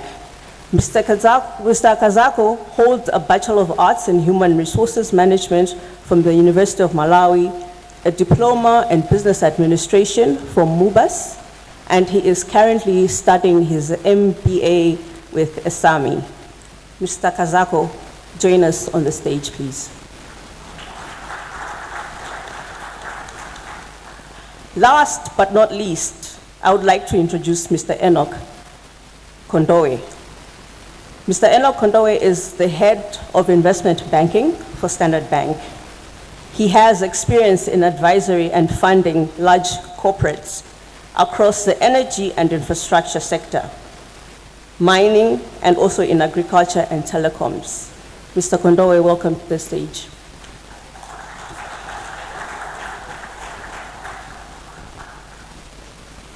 It is an absolute pleasure to have you all on stage to hear your perspectives this morning. During the panel discussions, I will be asking the panelists a series of questions, and then, time permitting, I will turn to you, the audience, to ask questions, and then I will invite the panelists to give us their feedback. To the panelists, kindly keep your responses concise and straight to the point. To the audience, we will not have a lot of questions, and secondly, I will be looking for short questions and not comments. I will start with a question for Dr. Ngalande. From the previous presentations we've heard, the report paints quite a gloomy picture on the economy. How would you evaluate Malawi's economic performance in 2024 compared to the previous years in the areas of building foreign reserves, declining capita income, and increasing poverty? What is the one recommendation that you would give that stood out for you in the report? Dr. Ngalande.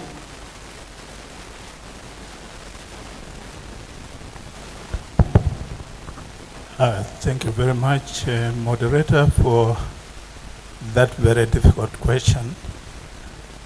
I knew you were trying to crop some of my previous misdemeanors to get me into trouble.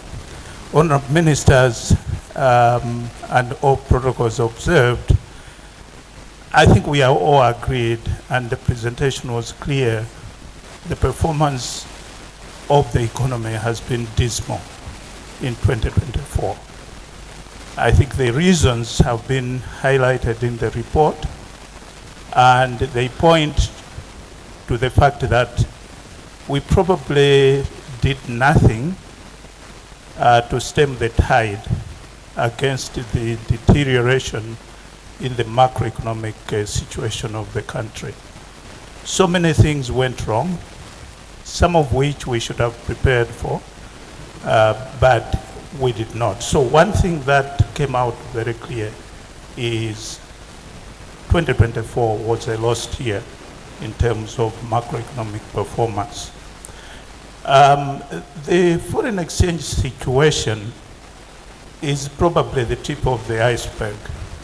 It starts with an unperforming economy, an economy that has not invested, an economy that has consumed and has not bothered to invest. In fact, we've been consuming everything we were getting.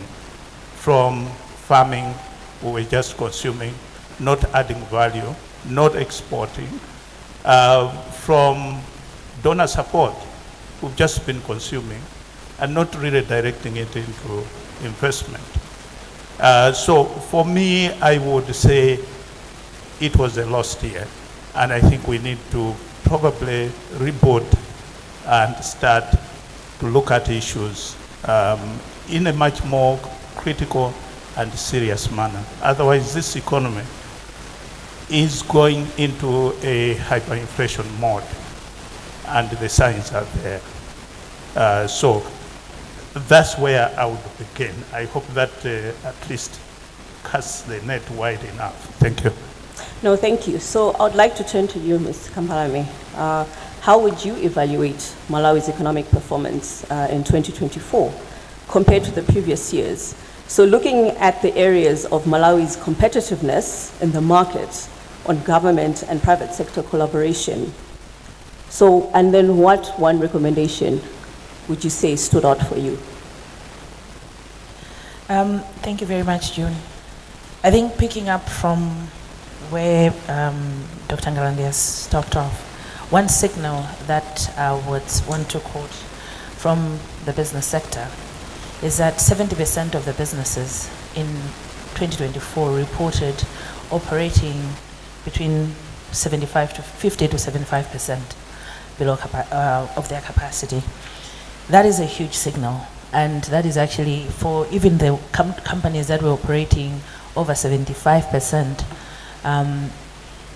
There was a drop, I think, earlier, 2023, 20%, only 20% of the companies had reported operating around 75%. That signals that your manufacturing base is shrinking and your private sector base is shrinking. This is what creates your wealth as a country. So for me, that's the challenge. And when we talk about collaboration and discussions, yeah, there have been platforms for discussions, and we've had all these different forums where we come up with ideas and we discuss what needs to happen. It's what happens after that, once you leave that room. And you find that we've had so many opportunities to raise our concerns, to highlight the key issues of what's happening with the manufacturing sector, and to stop the challenge, to stop that cyclical challenge that was quoted earlier. But if people go back to their offices and continue to act as normal, we're not just going to be talking about 2024 as a lost year. This year is going to be even worse. And I think I like the fact that we were talking already, the fact that this is also an election year. So all the fiscal discipline issues come up. And my worry is what happens next, because the bubble is going to burst soon. And if we don't stop this, the cyclical challenges, I think Jacob in his presentation looked at the cyclical challenges and what's happening. If we don't stop that trend, it's going to get worse. And unfortunately, there are also other movements that are beyond our control.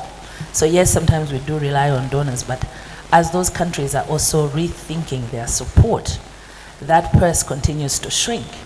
So for me, Malawi is small enough, and we can actually get around the table and stop acting and just talking, but pull up our socks and pull up our sleeves and really get to work. But if we don't do that, nothing's going to happen.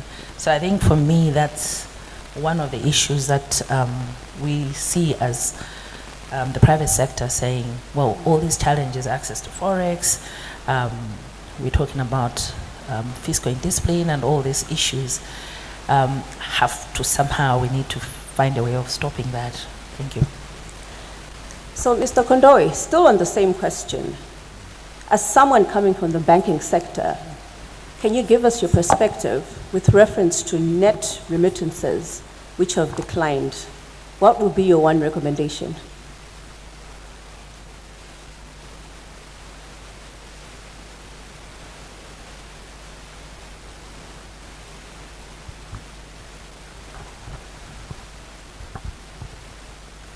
Thanks, June.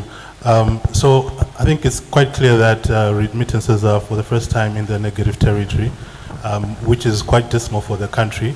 That means more pressure in terms of the financial sector's ability to service foreign payments for businesses and companies. I think one recommendation that really stood out from the MEM report was investing, creating a conducive environment for investment and exports. And I think we haven't done too greatly in that area as a country.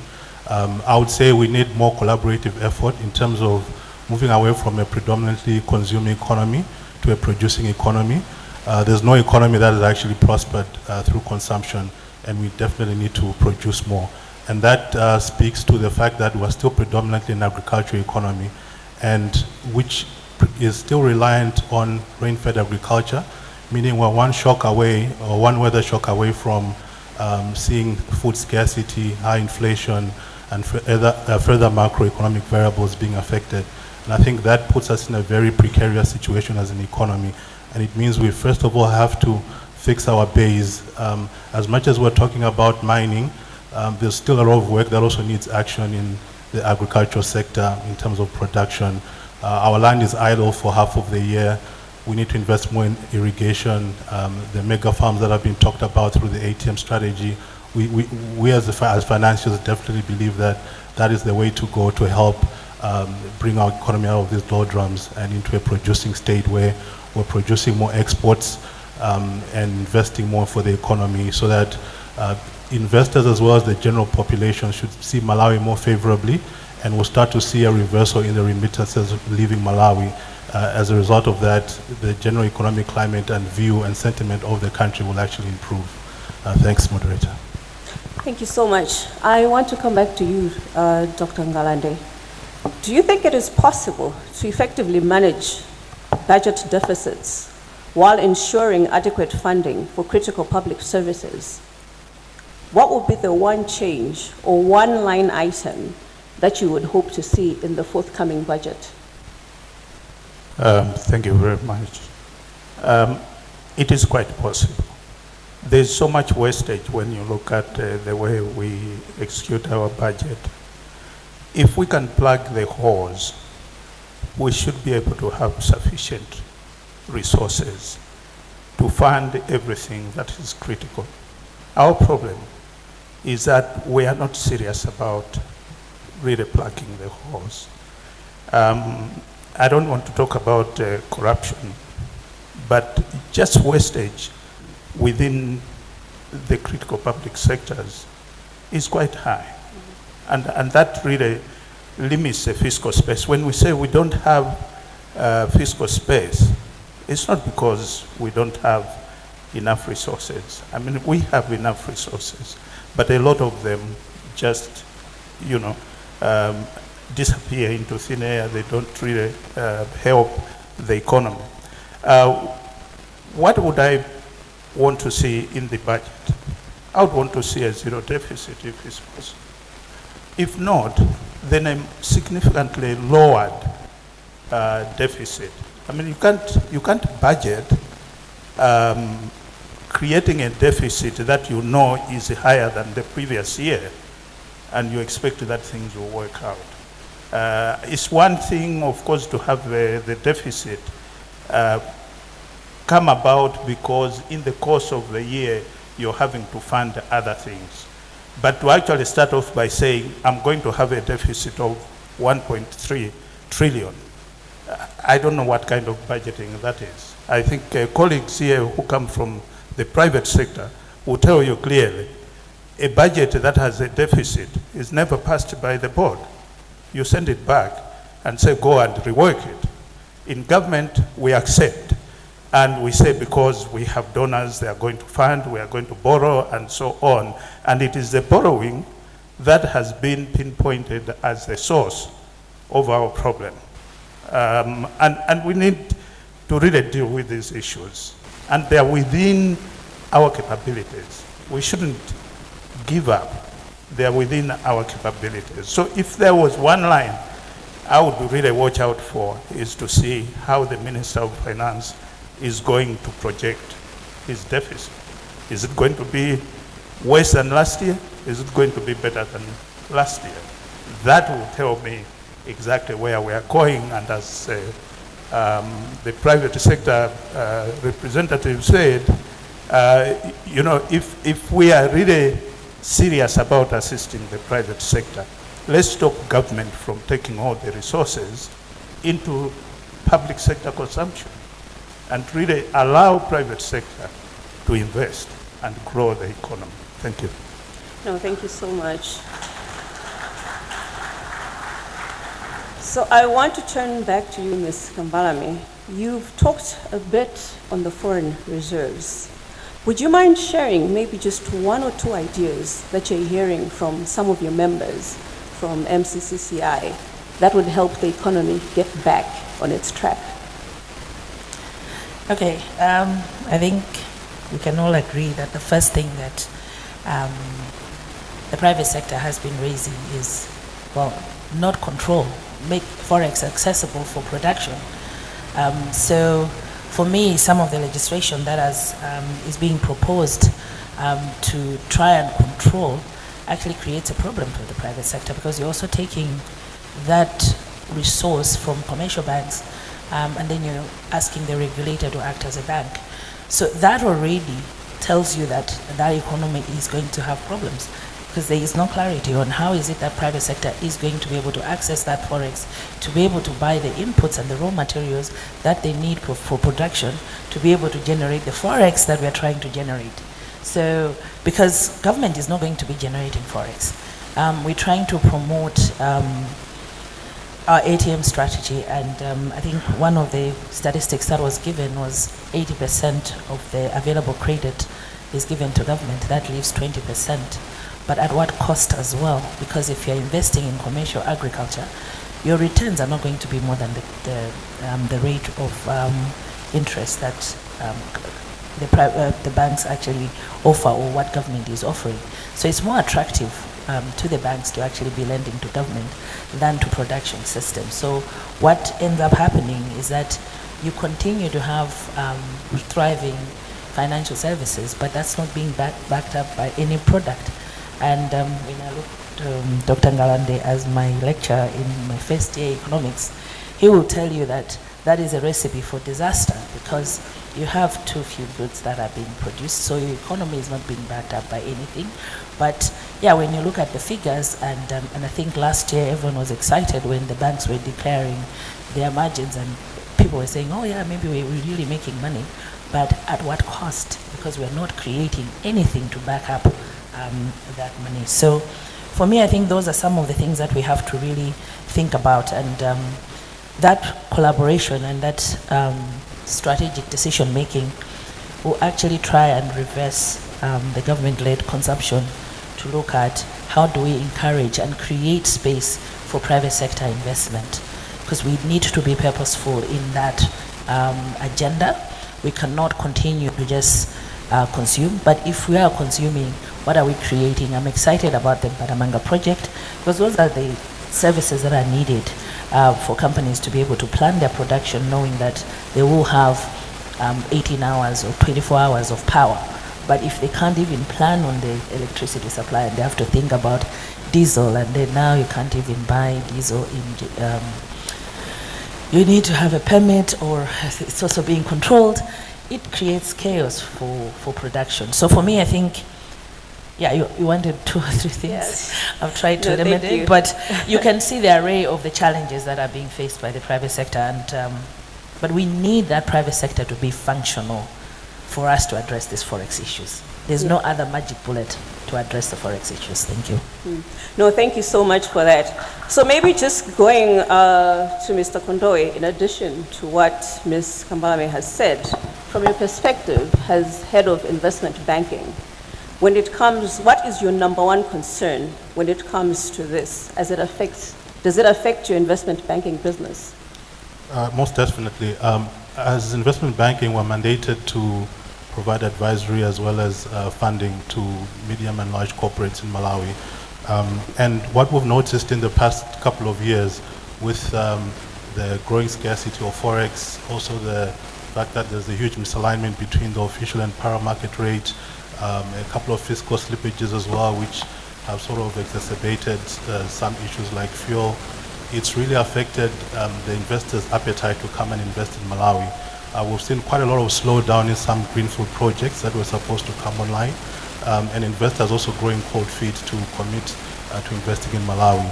And this goes across the telecom sector, the energy and infrastructure sector, as well as the real estate and construction sector. So as a result, I think it really calls for immediate action in the short term as well as the medium term to really resolve some of these issues that could quickly turn around the fortunes and the interest of investors to actually look at Malawi more favorably and invest.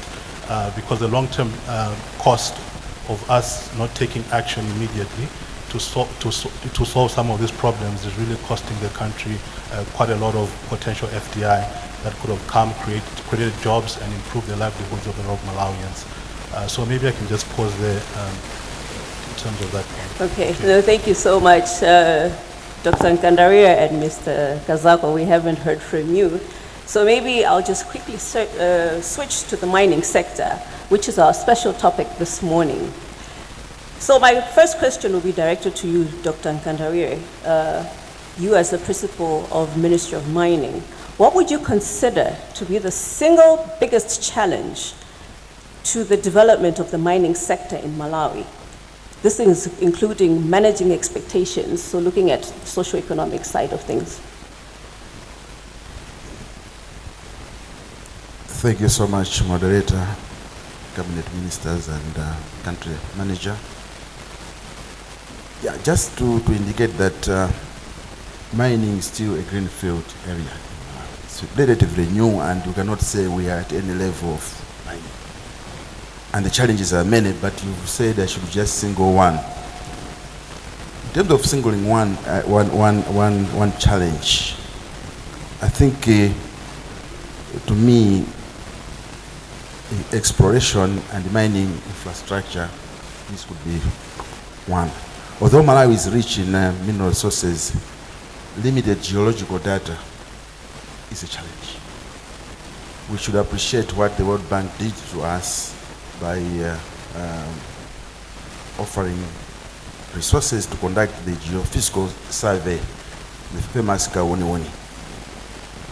Let me just take advantage that the Kauniuni report is available, and people have been saying it's not there, it's available, anyone can access it. What it did was to come up with what we call anomalies in terms of gravity, radiometric, and magnetic. As the plane was moving, it was just capturing images of whether there's a magnetic potential, minerals of magnetic potential, or radiometric or gravity, which are hydrocarbons. What Malawians should know is that that did not specify the quality or the quantity of the minerals, or some other people call it quantum. It did not, and therefore you need to do an in-depth analysis to determine those quantities and the quality that the market would want to get.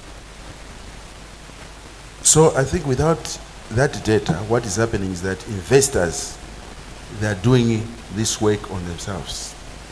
And there are a lot of sunk costs in mining, and by the way, mining is capital intensive.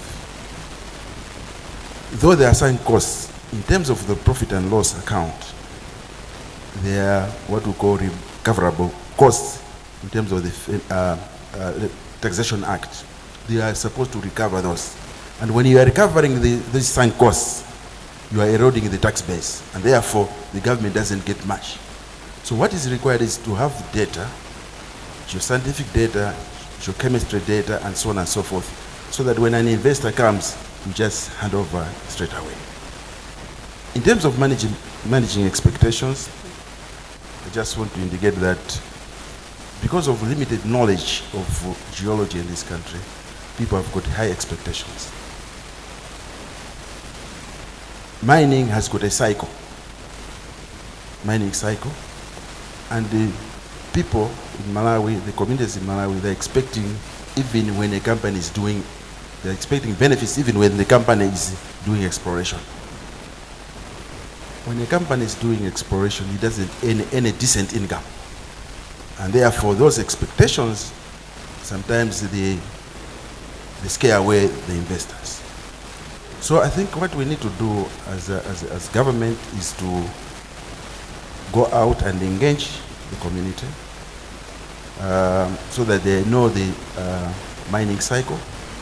They should understand when a company is going to make a decent income. So what as a means of done is we've come up with a communication strategy. We have already started working with the local councils, engaging them in what they call DEC, just the executive committees. We have even conducted media tours with the media gurus so that we are able to advocate to the people to understand the mining cycle and to reduce expectations which could be neither here nor there. Can I rest here? Yes, thank you so much. Thank you so much, PS. I would like to turn to Mr. Katsapo. What has been the biggest challenge in developing your project here in Malawi? And while each project here is obviously different, what are one or two of the biggest issues that are affecting companies in this sector? Thank you so very much, June. The challenges are so many, but maybe let me zero into one, which is pressure from the stakeholders. In a sense to say, we need to start the mine like yesterday, in order to solve the forex challenge that Malawi is facing. So whenever you go into meetings, stakeholders will always ask you, when are you starting? Because we still believe that you're gonna solve the problem that Malawi is facing. So this pushes us back to the issue that the PS has just mentioned, to say there's lack of knowledge from Malawians to understand the mining cycle. It's like the moment people have got the exploration license and they have managed to identify the mineral, what Malawians expect is to see you hitting the ground immediately to start the actual mining, which is not the case. Much as the minister says they have put in communication strategies through the local government councils, but I still believe there's more that can be done on that end to ensure that Malawians really do understand the processes and activities that are being involved in developing a proper large-scale mining. Sometimes it can take 10 years. So for Malawians to wait for 10 years, to them, it's like, then what exactly are you doing? So we need to share this information with our fellow Malawians to understand that. Secondly, the common challenges that the mining company do face, one of it is lack of having a proper cadastral system. Maybe let me clarify it in a way to say Malawi doesn't have a proper land identification system, mainly in the areas where mining companies are operating. So what normally happens is, yes, you may know who is farming on that piece of land, who is staying on this piece of land, but who is the real owner of that particular land, so that when it comes to compensation, you should pay to the rightful person. That becomes a challenge because of the transfer of titles of the land. So the moment they hear that there's a mining company that is coming, so even their uncles and aunties who used not to use the land comes in and says this land belongs to our forefathers. So that has been one of the big challenges that we have been facing, or companies in the mining industry are facing. And also lack of local expertise. Much as Malawi has the mineral, we don't have the local expertise with hands-on experience in mining. Yes, our investors do provide, I would say, high-level geology and engineering tertiary education, but the hands-on experience is lacking. Yet, we would want to see the locals taking over the industry, or the industry grow in the hands of the local Malawians in the near future. So I think we need to look into that and make sure that we have got the expertise in the industry. Thank you, John. Oh, thank you so much for that response.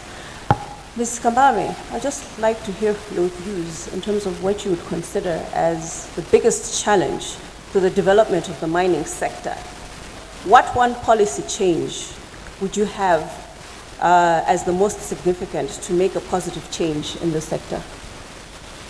Thank you very much. I think because of just where the economy is, I think the time factor that it takes for the realization of those gains to actually happen is one challenge that is there, because everyone's really trying to just see how Malawi is going to actually recover. But one of the things that we've been looking at as well, and I think it came up in the presentation, and I think you've just also highlighted on the experience and involvement of local investors. For me, I think one of the key issues in making sure that we also look at how the economy is going to benefit is what's the participation of local investors? How are we also trying to attract local investment and creating space for those companies to even list on the local exchange?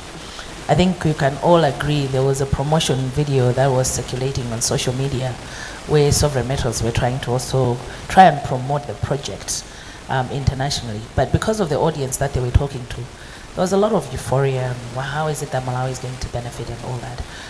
And for me, I think those are some of the key issues that we need to also explore and address and say, how are we opening that opportunity for local investors? Are we also creating space from day one for them to also promote and raise funds on the Malawi Stock Exchange? We've seen that it's been quite active of late, and using the local stock exchange can also address some of the challenges that we were looking at in creating traction locally.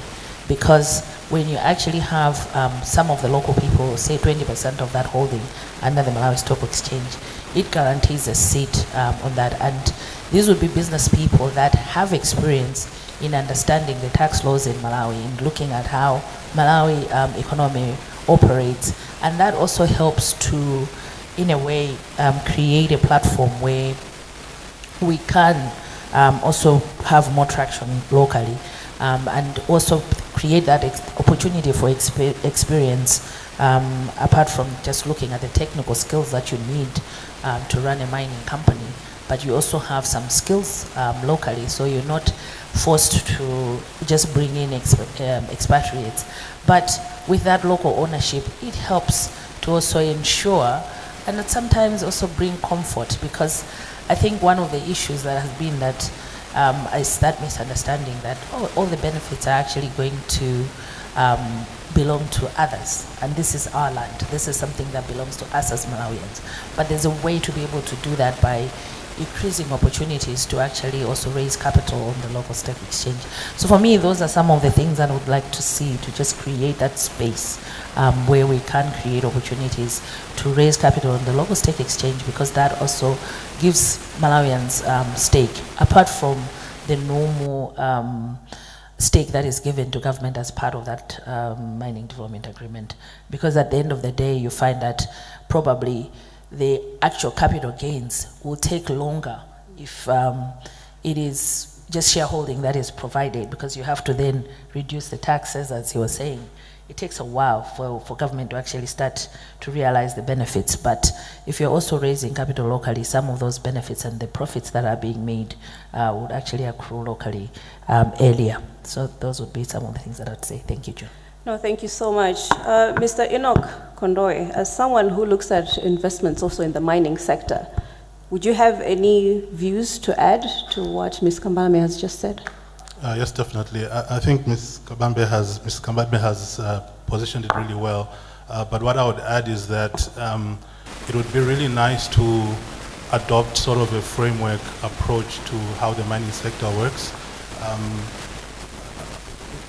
The thing is, an economy is built around a resource. So Malawi decided to actually be an agricultural economy. It didn't just happen by chance. We actually chose to farm tobacco and other commodities. We built a whole exchange around that, a commodity exchange where you can actually go to the auction floors and you're assured that there's a market where you can actually sell your commodity. I think the same approach has to be adopted as we're transitioning into the mining sector. It would be really good to have a formal established setup which also enables artisan miners to be able to competitively sell their commodities and be part and parcel of this mining journey. It would be really nice to not only have large-scale mining companies, but also the small and medium-scale entities to come in and play a good part and also benefit the local Malawians in this journey transitioning into a mining economy. I would also just point out to the fact that the energy and infrastructure sector also needs to be focused on when building the mining economy, mainly because it's the bedrock of enabling the sector to actually thrive. So all the mining entities that we've engaged with have all raised power as a major issue, and they're all looking at blended solutions in terms of supporting their power demands. And on top of that, most of them are also considering additional investments in the infrastructure for transportation space, in particular railway and roads. And I think it's really important that government collaborates with these mining entities, and through those mining development agreements outline what government expects their contribution on the infrastructure side of things to actually be. So maybe I would just pose those two aspects as some of the key areas which I think should be paid attention to. Thank you. Thank you. Mr. Kazako, from your point of view, what do you see as the most important way that government can work with the private sector to ensure that the benefits of mining are shared equitably with the Malawian people? I would say one way is about the free equity and royalties that government indicates when mining companies have made profits. I believe the share that government can get or will get out of that should trickle down to the local Malawians and benefit from that. Minus that, I'm looking at the issues of community development agreements that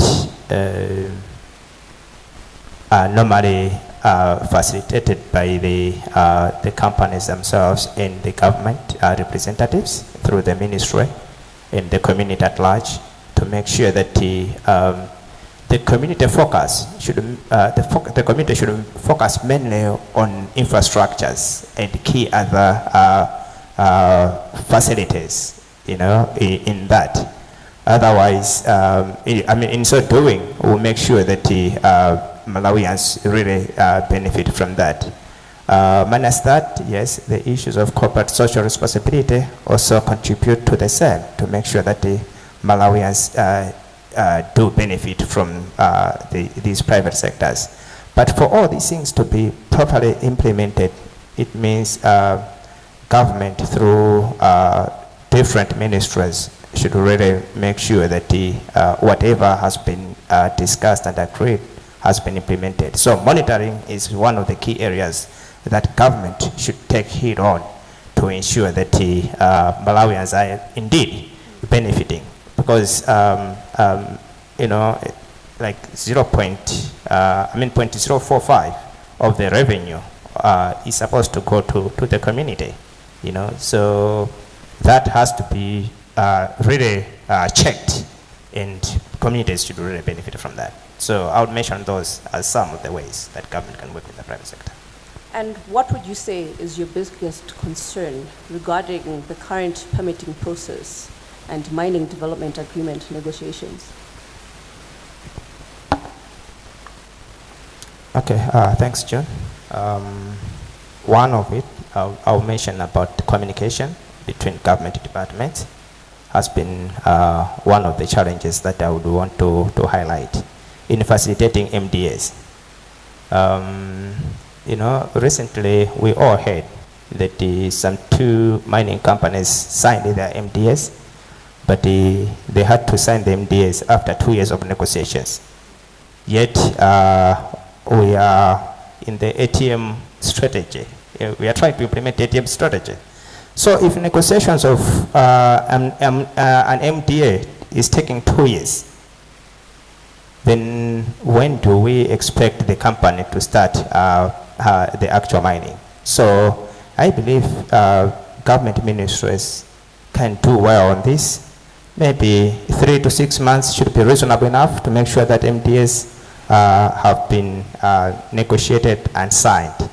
At the same time, the issue of free equity to the government. In the previous Mines and Minerals Act of 2019, the government used to get 10% share on every mining company. But this time around, the amended Act of the 2023 has just left it open-ended. So this is also scaring investors, because investors, they don't have the starting point of the negotiation. At first, at least you knew there's 10%. But this time around, what if government says we want 60% stake in your company? So for the investors to start investing on something that they're not very sure at the end of the day, to say how much will be government stake on this, that's one of the biggest challenges that I'm seeing in this industry, mainly on the new Mines and Mineral Act. So these two are the major ones. Thank you.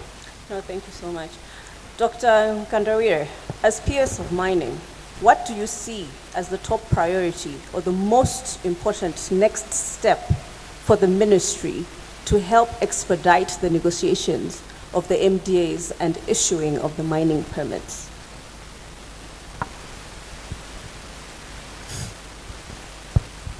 Thank you very much.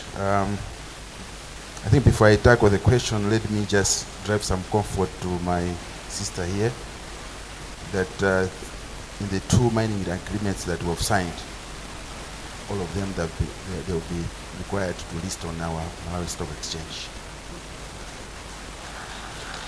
And perhaps just to also to indicate that some of the things that delayed signing the MDAs was negotiating with the Malawi Stock Exchange, because to be enlisted on that stock exchange is quite rigorous.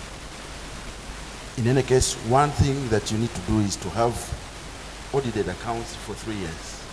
But we had to get some waivers and use underground reserves, quantify them and give them that this is the likelihood or the potential that this mine is going to generate. And therefore, that took a while.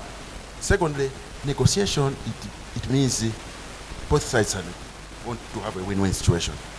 So you cannot say government is the one that is delaying negotiations. No, both institutions, the government and the investor, they have a role. One thing that we need to do in order to fasten up negotiations, there is an entry point. An entry point is that we have the Mines and Minerals Act, but apart from that, we also work with other legislative frameworks. The Taxation Act, VAT, customs, exchange control, regulations, and so on and so forth. So all these players have to be there to ensure that we indeed have this win-win situation.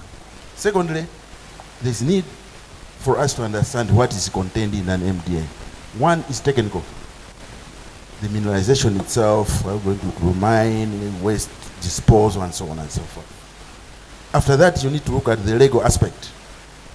Are there any lacunas in the MDA? Because if you don't properly check what is in the MDA, you're bound to lose at one point. Then there are the fiscal issues. The Taxation Act, which provides the framework for fiscal. Now, the entry point into an MDA is to look at the financial model. And the financial models that we had assumptions. Assumptions are good as sometimes, sorry for this word, garbage in, garbage out. And there is asymmetry of information, which we need to understand at all times as you are negotiating. Because the moment the information flow is not correct, you are bound to lose out. Now, in terms of looking at the economic split between the investor and the government, we tried as much as possible so that government wins, the owners of the minerals win, and the investor, they're in business, they should also win. But what should we do now? I think that's the question. What should we do is to capacitate various institutions in terms of maybe having mineral lawyers, mineral economists. We need to know the optimization models that are there and so on and so forth. Because currently we're using a committee, more or less try and error, because we don't have a model mining development, which we need to develop now. we have been talking about that. So we had the Secretary to the Treasury as our chair, PS, EPND, then we had the Attorney General, we had the Solicitor General, we had the Director General of the National Planning Commission, we had the Reserve Bank Governor, and the Commissioner General of MRA. Trying to look at all aspects that would help us. So I think the basic issue is to ensure that we capacitate each other in terms of either technical, legal, and fiscal matters. In terms of permits, we now have the authority in place and the board is in place. Because what used to happen was a committee had to be impaneled, recognizing the law, 13 members, but at all times it means you have to get their cooperation so that you meet and discuss issues. To make a column sometimes would be a challenge, and that would delay having the meetings, 1. 2, even if you have a column, you need to have resources and you meet elsewhere. Getting 13 people, including the Inspector General of Police, to be there is not easy. Getting the Solicitor General, getting the ST in that committee was a tall order. But I think basically we are moving. Those are the reforms that we have created by having the authority with a board, standalone board to scrutinize these permits.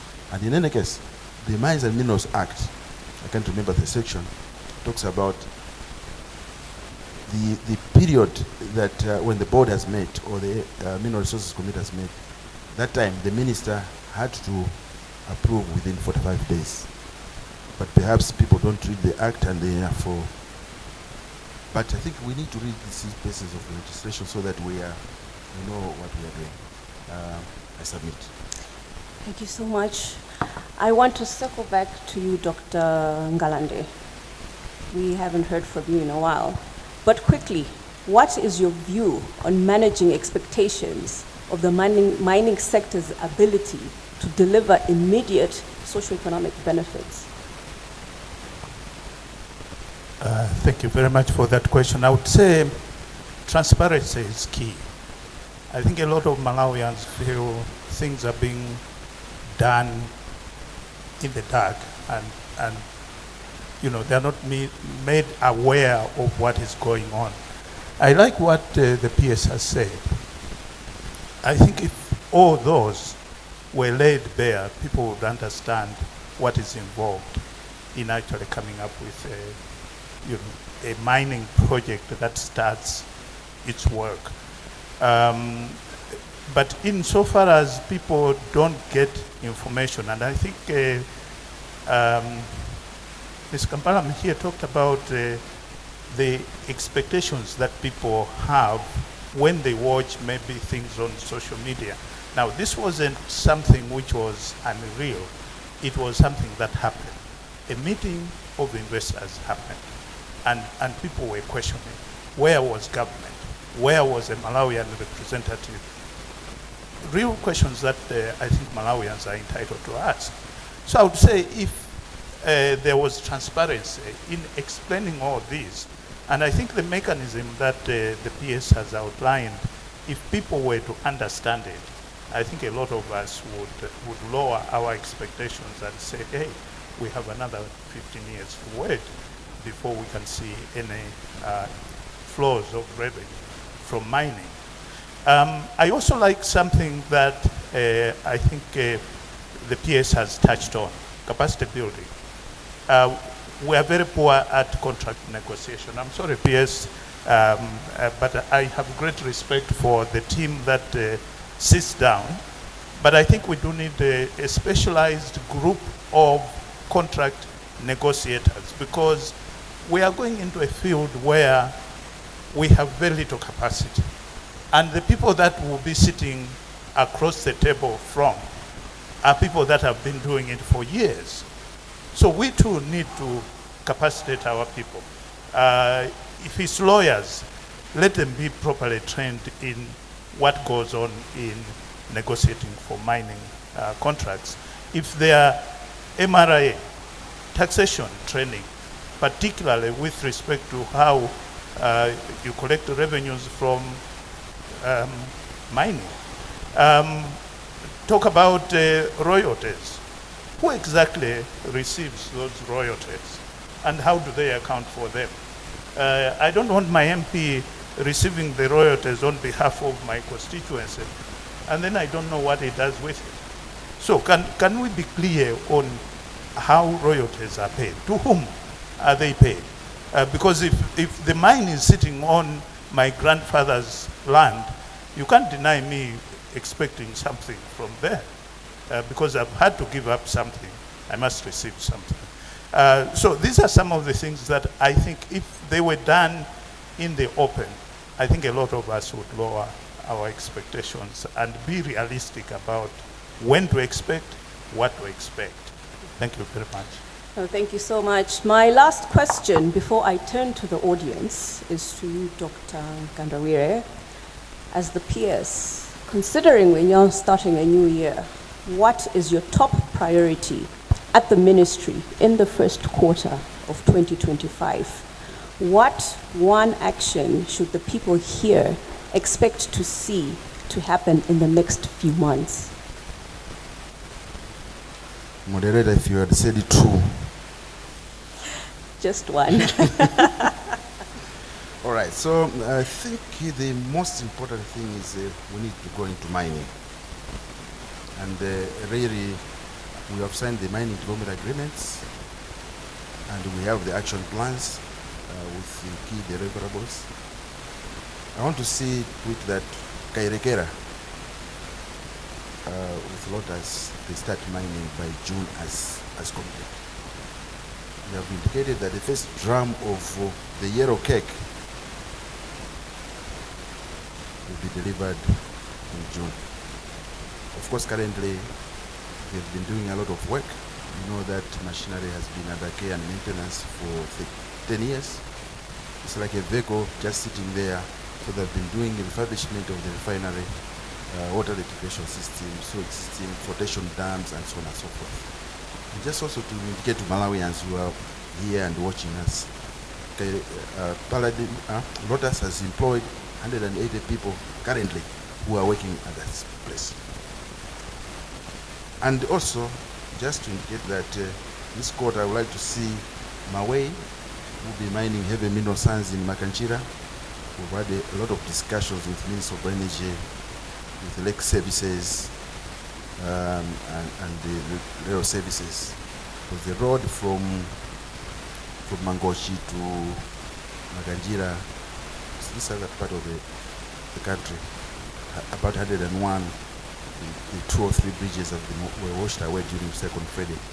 And we've been discussing with the lake services so that we use the phantom to carry equipment from Chipoga to Makanchira, and that has been sealed. So equipment will be coming to Malawi in February, March, and want to see it in mine development by April. Just to indicate that you can go into a mining development agreement if you want some concessions.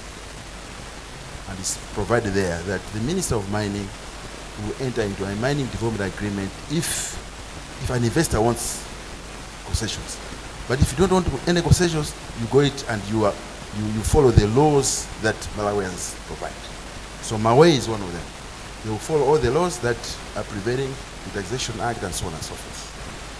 Then I would also want to indicate that I would be very happy to see Mkango, Lancaster, in Palombe, who will be mining rare earth, what we call placidinium and neodymium, complete what we call the front-end engineering, so that they bring the machinery to Palombe, Songwe Hill, and start mining by, not mining, by construction by June. And then there's Lindian Resources. We'll be mining monazite, it's a rare earth element as well, at Kangankunde in Balaka. They have also committed to start mining by by May, June. So, because we're interested to go into mining, I would want these 4 mining companies stick to their action plans. We'll be following up vigorously, aggressively, to ensure that we start benefiting from these mines. Thank you. Thank you, PS. I will now quickly turn to the audience. I will only take 2 very short questions because of time. As I have emphasized, please, short questions, no comments. I hope I have someone with a mic.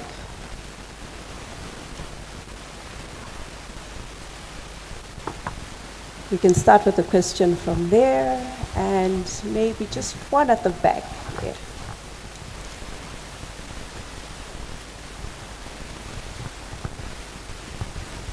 To Dr. Nkalandi, who's shown patriotism to the country. What's the best model of financing the mining sector in Malawi, where you balance the need to avoid externalization of the proceeds, but also the need to have forex in Malawi? Quickly, at the back there, we're running out of time. Just one more question.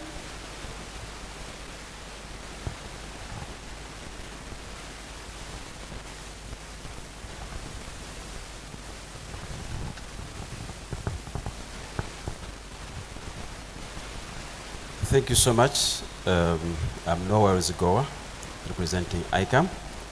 I have one question. Basically going to Dr. Joseph Nkandawire. Firstly, we have seen the rising cost of Inaction presentation. Now, based on what you reported, especially on the single biggest challenge that you have at mining is lack of data. Especially that Kauniwun was done, the report is available, but there's no quantum. My question is, having done the Kauniwun project, which was done some years ago, when did we know that we do not have the data? And what can we do now? And what is just required? One question, sir. Sorry. We're running out of time. It's one question. So basically, it's based on the data, the lack of data, especially after Kauniwun project. Thank you. Thank you so much. Dr. Nkandawire, I think the 2 are addressed to you. Oh, the first one is to Dr. Ngalande, and then, yes, quickly. Okay. I hope I understood the question very well about the financing model that we can use for mining. I think I'm aware that mining requires huge sums of money, and Malawi doesn't have a sovereign fund that probably we would tap into in order to fund something as big as this. Given that, I think the best option we have is to go with what the investors are bringing, while we ourselves start to set up something that could really fund huge investments of this nature. And maybe a sovereign fund would be one of those. How do you create it? I think people have talked about ways in which you can start small, but really, given that we are going into mining and it will be different types of mines that will be operating, some of these revenues should actually be put into a sovereign fund so that tomorrow we are able to do it or to finance on our own rather than really relying on people bringing money in. Because if they bring in money, we can't prevent them from taking out money. If, say, 70% of the mine is owned by them, any declaration of profit after tax, they're entitled to take a good chunk of it outside the country. So we can't really stop them from doing that. The only way we can do that is for us to also have a good amount of shareholding. And people have asked the question, given the figures that we saw, I think, which were quite large, does government or even our private sector have the capacity to go deep into mining with significant sums that can guarantee that we get something out of it. I hope I've attempted. It's really the fact that we are in the early stages and we haven't been preparing for this. And by the way, Kairekira, when it started operating the first time, should have pushed us to start thinking seriously about what if we discover more minerals? How are we going to finance them? Something I don't know, maybe it was being done, but I'm not aware myself. Thank you very much. Thank you, Doctor. Quickly, I don't know if you can do it in 30 seconds, if you could answer that question on the data. Thank you very much. I don't think you just wake up and see that you don't have the data. What I indicated in terms of the geophysical survey that was conducted, it laid bare it gave us the baseline information, so to speak. And the scope of the work was really to identify those anomalies. It didn't go further to look at the quantity and the quality. And in any case, in any project, there are gaps. You will never find a project that will address things 100%. And therefore, after that, we had what we call the geological mapping and assessment project. Now to do a little bit of ground truthing, to develop maps at several scales and interpretation bulletins, which indicate what can be found somewhere, but not really to say we have so much tonnage. But that requires a lot of work. And in any case, it also requires you to send the samples to the labs outside. And if you look at the resource envelope that we have at Geological Survey, it's quite meager, and that's what we've been saying. Let us invest for us to get somewhere. If you look at the equipment that we have, it's quite basic. And the investors, they bring in sophisticated equipment. I've been giving an example of a drilling rig that we have. It can only go deep 100 meters, like a football pitch. But you have drilling rigs that go 1 kilometer. And they are... 10 seconds. Yeah, so it's the resources that are not available for us to conduct in-depth exploration. Thank you so much, and thank you, audience, for your questions. And thank you so much, panelists, for your responses. I would like to thank the panel for sharing their time and their insights, and thank you to all of you for your participation. You have been a great audience. I am sure there will be more discussions outside this room. A big round of applause for our panelists. You have been amazing. I will now hand it back to our Director of Events. Thank you.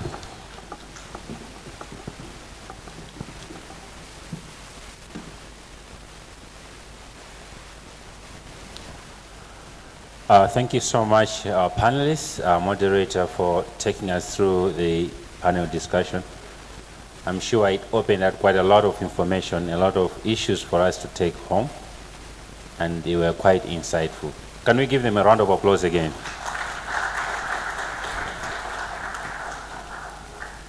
It's now my time to invite Robert. Robert is our practice manager, responsible for energy and the extractives in the World Bank. So please give us a few takeaways before we wrap up this session this morning. Robert. Thank you very much. Honorable Dr. Ngoma, Honorable Vera Kamatukule, Excellencies, all other protocols observed, as I'm sure I'm just one more who's standing between you and the lunch and certainly more interesting conversations. So allow me to try to wrap up 2 hours of extremely valuable and interesting discussions and recommendations from the World Bank's Economic Monitoring Report team for Malawi. The first takeaway is that undoubtedly everybody agrees that the economy is in crossroads right now, and that there are immediate actions that need to be taken, as otherwise there's a rising cost of inaction, as the report rightly is entitled. The World Bank's recommendations have been clearly outlined, focusing on 3 main areas, which is restoring stability, create growth conditions and investments exports, and build resilience and protect the poor, while the economy of Malawi tries to emerge from an unprecedented crisis, and yet also embracing new economic opportunities. The outlines in the report on the economic factors that need to be addressed have been, by a great majority, also echoed by the panel discussions. And here clearly discussions has drawn attention to the immediate needs on facilitating investment flows, helping the private sector to regain momentum, and addressing many other input factors to stabilize the economic situation. It was also clearly acknowledged that the already existing growth poles of agriculture and tourism in Malawi continue to be critically important. Yet the report started to also outline a new opportunity, an opportunity that the government of Malawi is already embracing, which is the important mineral reserves that can be a tremendous catalyst for economic growth moving forward. Everybody though also agrees that mining sector development is a long-term venture and it continues not to be without risks. At the same time, what I heard today from the panel is also that the panelists overarchingly see a value in going on this road for development. Yet it was also clearly outlined by panelists and also in our report that any development of the mining sector has to turn around three important factors. One is to grow, to accelerate growth, turned around facilitating regulation, accelerating negotiations, building capacity at the levels to have fair and arm's length agreements that benefit ultimately all of Malawi and its people. It was also agreed that any development of the mining sector has to be done in a sustainable manner which protects the community and also protects the environment. And here a clear recipe and recommendation of the report has been to ensure building capacity and ensure to have transparency and build a dialogue between the communities, the mining investors and the government. Also, these recommendations were vastly echoed to my records from the panel. And then comes a very important third aspect that the report recommends, but also that the panel reiterated by nearly all panel members. The important question about where is the benefit of the mining sector development going. And unanimously, I think there is agreement in this room that first and foremost, mining sector development has to benefit Malawi and the people of Malawi. It has also been made clear by representatives from the private sector that the private sector Malawi should get more opportunities to participate in this development. And there was a clear recognition that mining sector development remains a private sector endeavor. Yet the government has to play an important role, and we got reconfirmation from Dr. Kandavire that the top priority in the first quarter for Malawi is developing the mining sector. That is the way forward to strive for unlocking this potential, which yet is a long-term endeavor, but if started today, will start contributing in the near future to the economic recovery and prosperity of Malawi. Let me conclude by saying that Malawi is not alone in embarking on this new growth pole. In fact, the World Bank work that we have been providing assistance to Malawi with in the last 12 months is part of a much larger regional support facility where we're also working with your neighbors. And especially the aspect of value addition and benefication outlines the importance to create partnerships also at the regional level. Because let's agree, the value chains that thrive from minerals to metals and then eventually lead to technologies of energy transition need to be coordinated among multiple countries. Then nowhere in the world will you find that each individual country holds all the input factors that lead to the value chain. So our urge and encouragement is for your government to also reach out to your neighbors, build partnerships and alliances to then therefore foster a regional value chain in mining in Southern Africa and the World Bank stands ready to also support you with that. With that, I conclude, and thank you very much for giving me the opportunity. Thank you.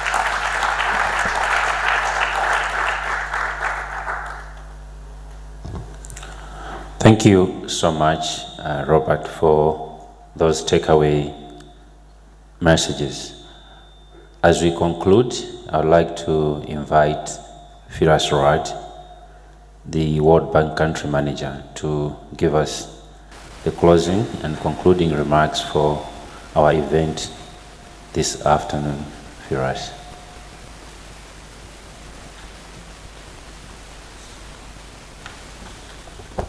Thank you, Director of Ceremonies, Henry.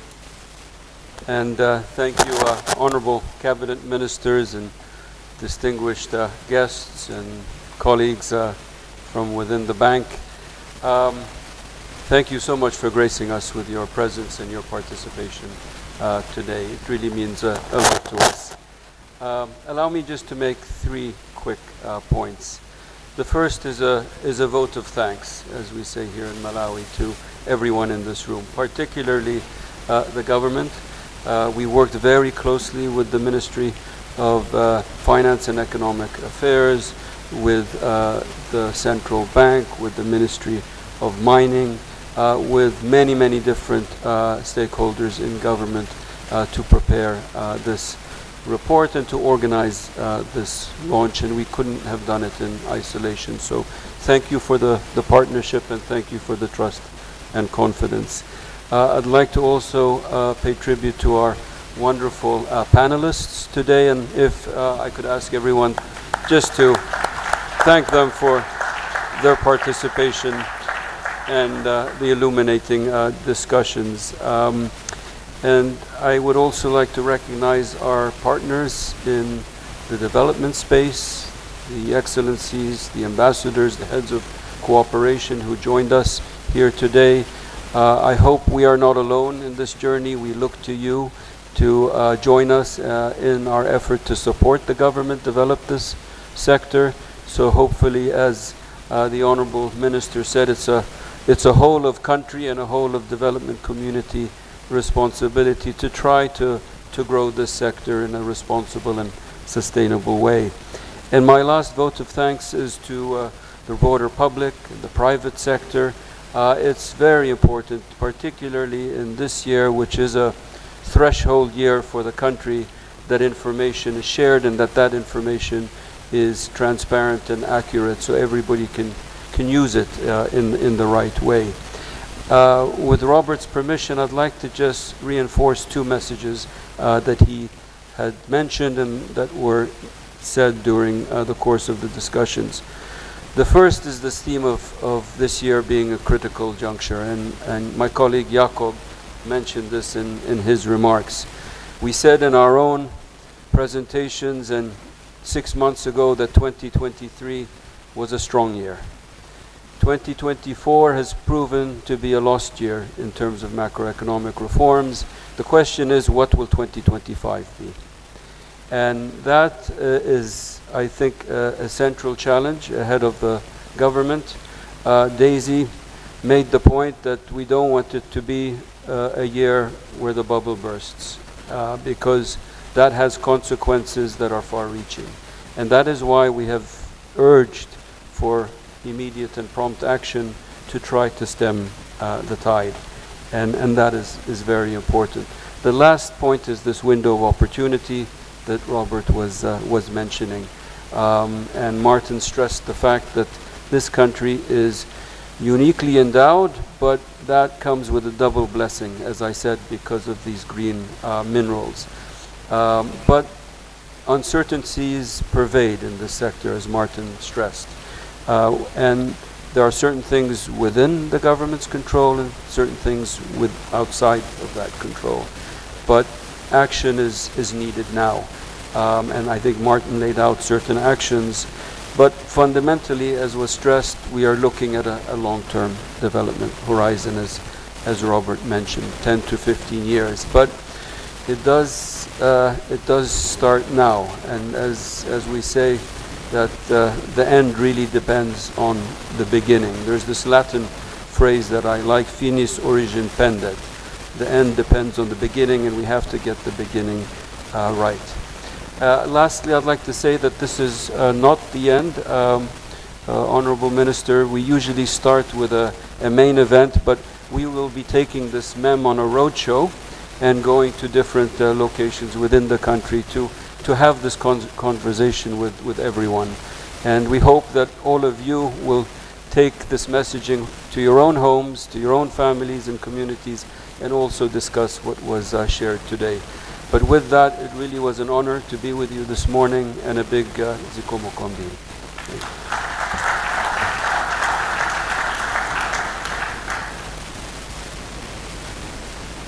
Just to remind you that the title of this Malawi Economic Monitor is The Rising Cost of Inaction, and the special topic is the potential of Malawi's mining sector.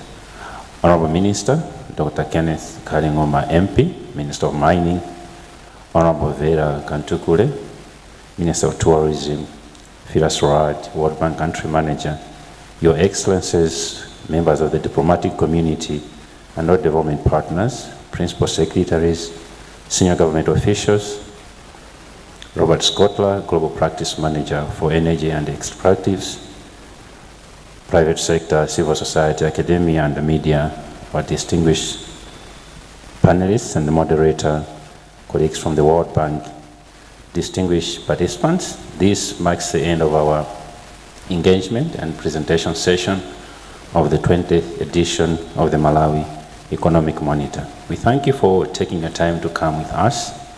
3 announcements before you leave. 1, will save lunch. As you exit, please make sure you take a coupon. 2, we remain engaged and open if you need more information from us, and please feel free to contact us. The last one, as you exit, you can get a copy of the Malawi Economic Monitor, and as always, we advise, if you're going to use it, please get it.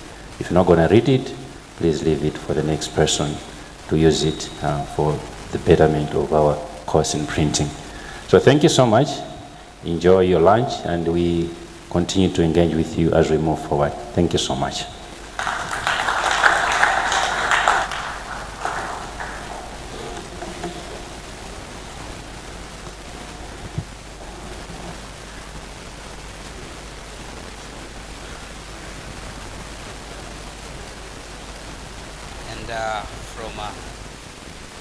From BICC, that was the launch of the Malawi Economic Monitor, actually the 20th edition of it.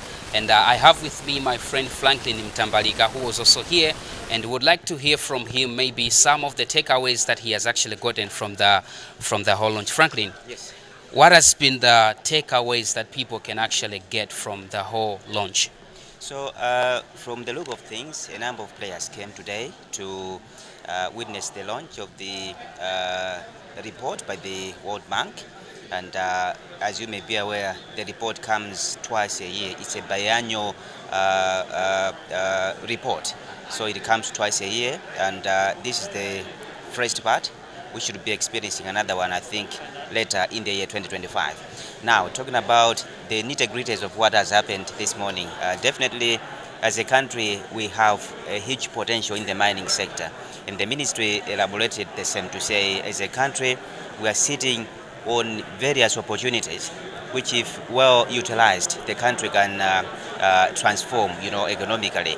The World Bank is here to just, highlight on a number of areas, including the policy direction, and also emphasizing the areas where the country can focus on in terms of investments.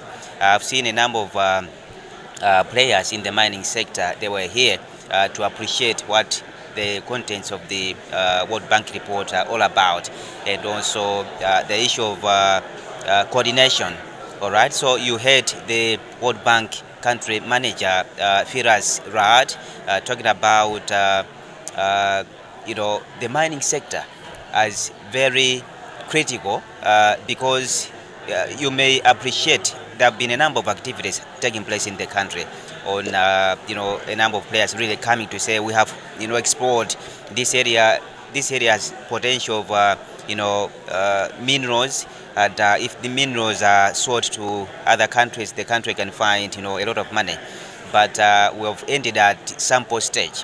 They have been collecting samples to different parts of the world, but in huge quantity, and you tend to wonder, let's say 5,000 metric tons of samples, really for what? Samples are supposed to be very small quantity stuff, which after maybe doing the analysis you can come back to say, okay, so we've really analyzed this thing to say it's really working. It's one of the minerals that the country can utilize to make money. So some challenges, of course, the minister mentioned, Ken Zikali Ngoma, to say the issue of infrastructure keeps on coming. As a country, we don't have reliable infrastructure in the mining industry. Another issue, of course, was to do with the regulatory framework. There's no coordination. So as a country, we have policies, but do they talk to each other? They don't. Everyone is doing, what they know best. But if we put together these efforts and ensuring that the stakeholders have been given a proper direction, and we have a framework which really guides the operations of the mining sector, definitely as a country we can move forward and benefit from this sector. I think these are the takeaway messages. Key challenges, infrastructure, as well as the legal framework is not conducive for business enterprises in Malawi. But players are there, they have the potential. But how do we bring them on board? We need to have a framework which is going to guide the operations of the mining sector. Thank you so much, Franklin. You're welcome. That was Franklin Intambalika giving a report on how everything has turned out to be here.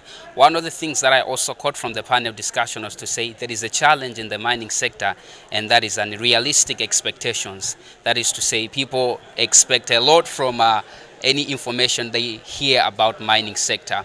But also the solution to such a challenge was given to say if there can be much transparency from the stakeholders that are involved in the mining issues, that can actually be one of the best ways to solve for that. Well, from BICC, this has been Sunganan Silia. Keep watching Zodiac Television.